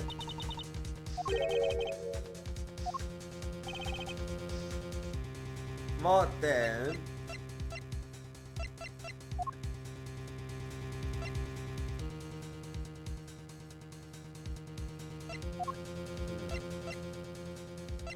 If not the two of them,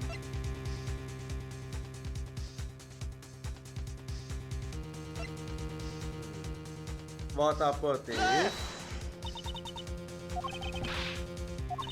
Okay, not that one.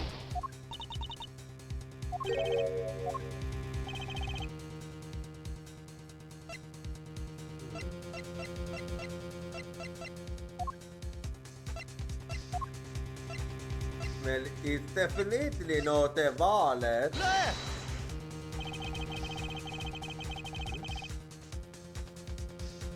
I don't exactly get it, but they thought. Something that would fit inside a suitcase that is also covered in blood. So, why didn't that come to mind? I think also, take that! Sounds like a dead body, doesn't it? For your suitcase, this was used to transport a body. It was designed by Mr. Yuta Koyu suitcase data Yuteton in my organizer. Bluetooth cloth found inside the suitcase. Its beautiful pattern has been sold by Bluetooth cloth data Yuteton in my organizer. Let's see.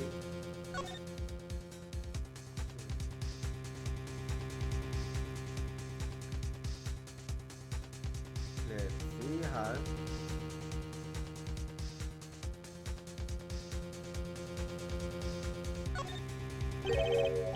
What's this? The wheel is completely covered in something. This color and this scan. It appears the substance in question is used. But why would it be used on the wheel of a suitcase?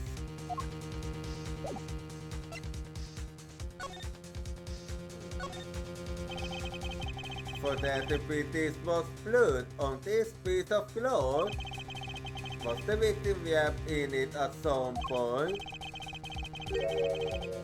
There's something very familiar about this fabric pattern. I wonder.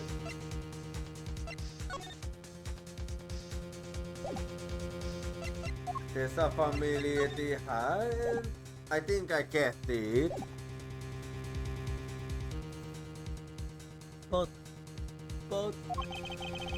in light of this, I'd say that Mr. Hicks was moved into the elevator from someplace else. This means that the murder was committed in an entirely different location.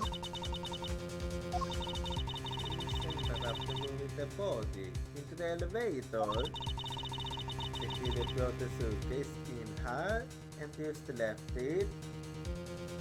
Actually, yes, I do. And I'm just gonna give me a quick second.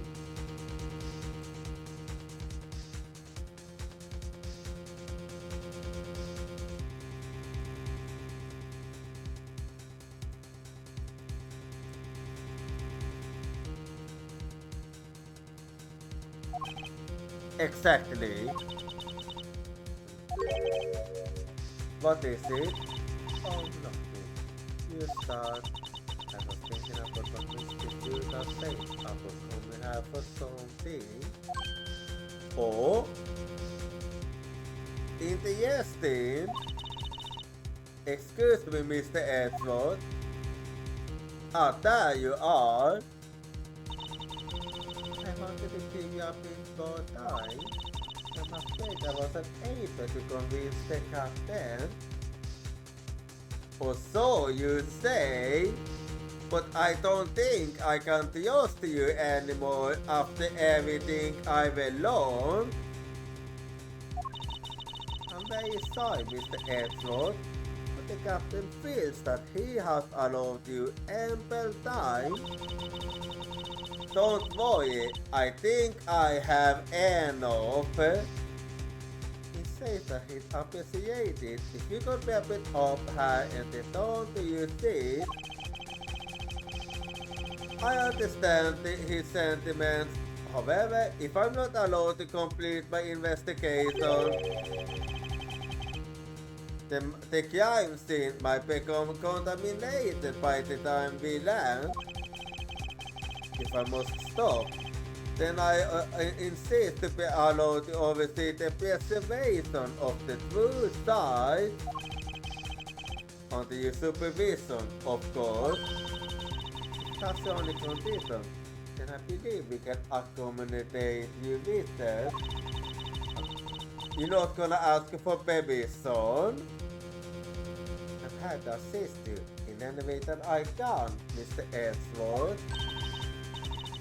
Sounds like fun. We can camp out and watch over anything together. I found proof that a yellow crime scene was not in the lawn, and I have enough evidence to prove myself to be innocent of any wrongdoing. But you, on the other hand, I don't think I can trust you anymore. And yet, regarding what Mr. Billy reminded me about Mr. Scenario, I can't allow my investigation to end here. The truth must come to light. But that's for next time.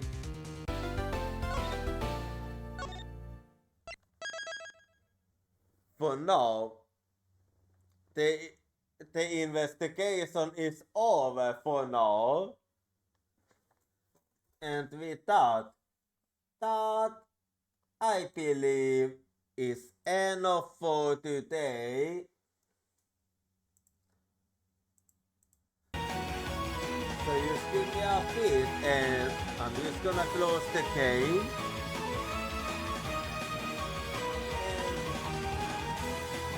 Let me, and then I just do this too. Sorry. And let me take a look and see when the next thing will be. So then, the next team is gonna be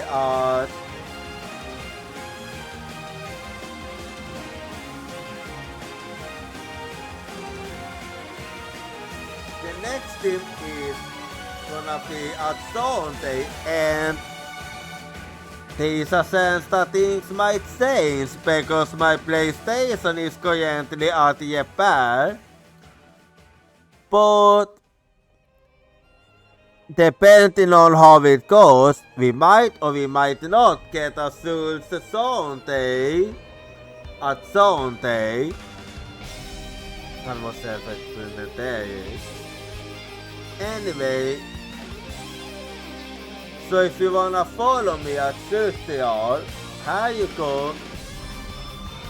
And do feel free to join my Discord. And if you aren't subscribed, you can use this message, otherwise you can use this one. And now just give me a bit and we shall see what we shall go for. And I'll be seeing you next time. Good night, Uyatsumi.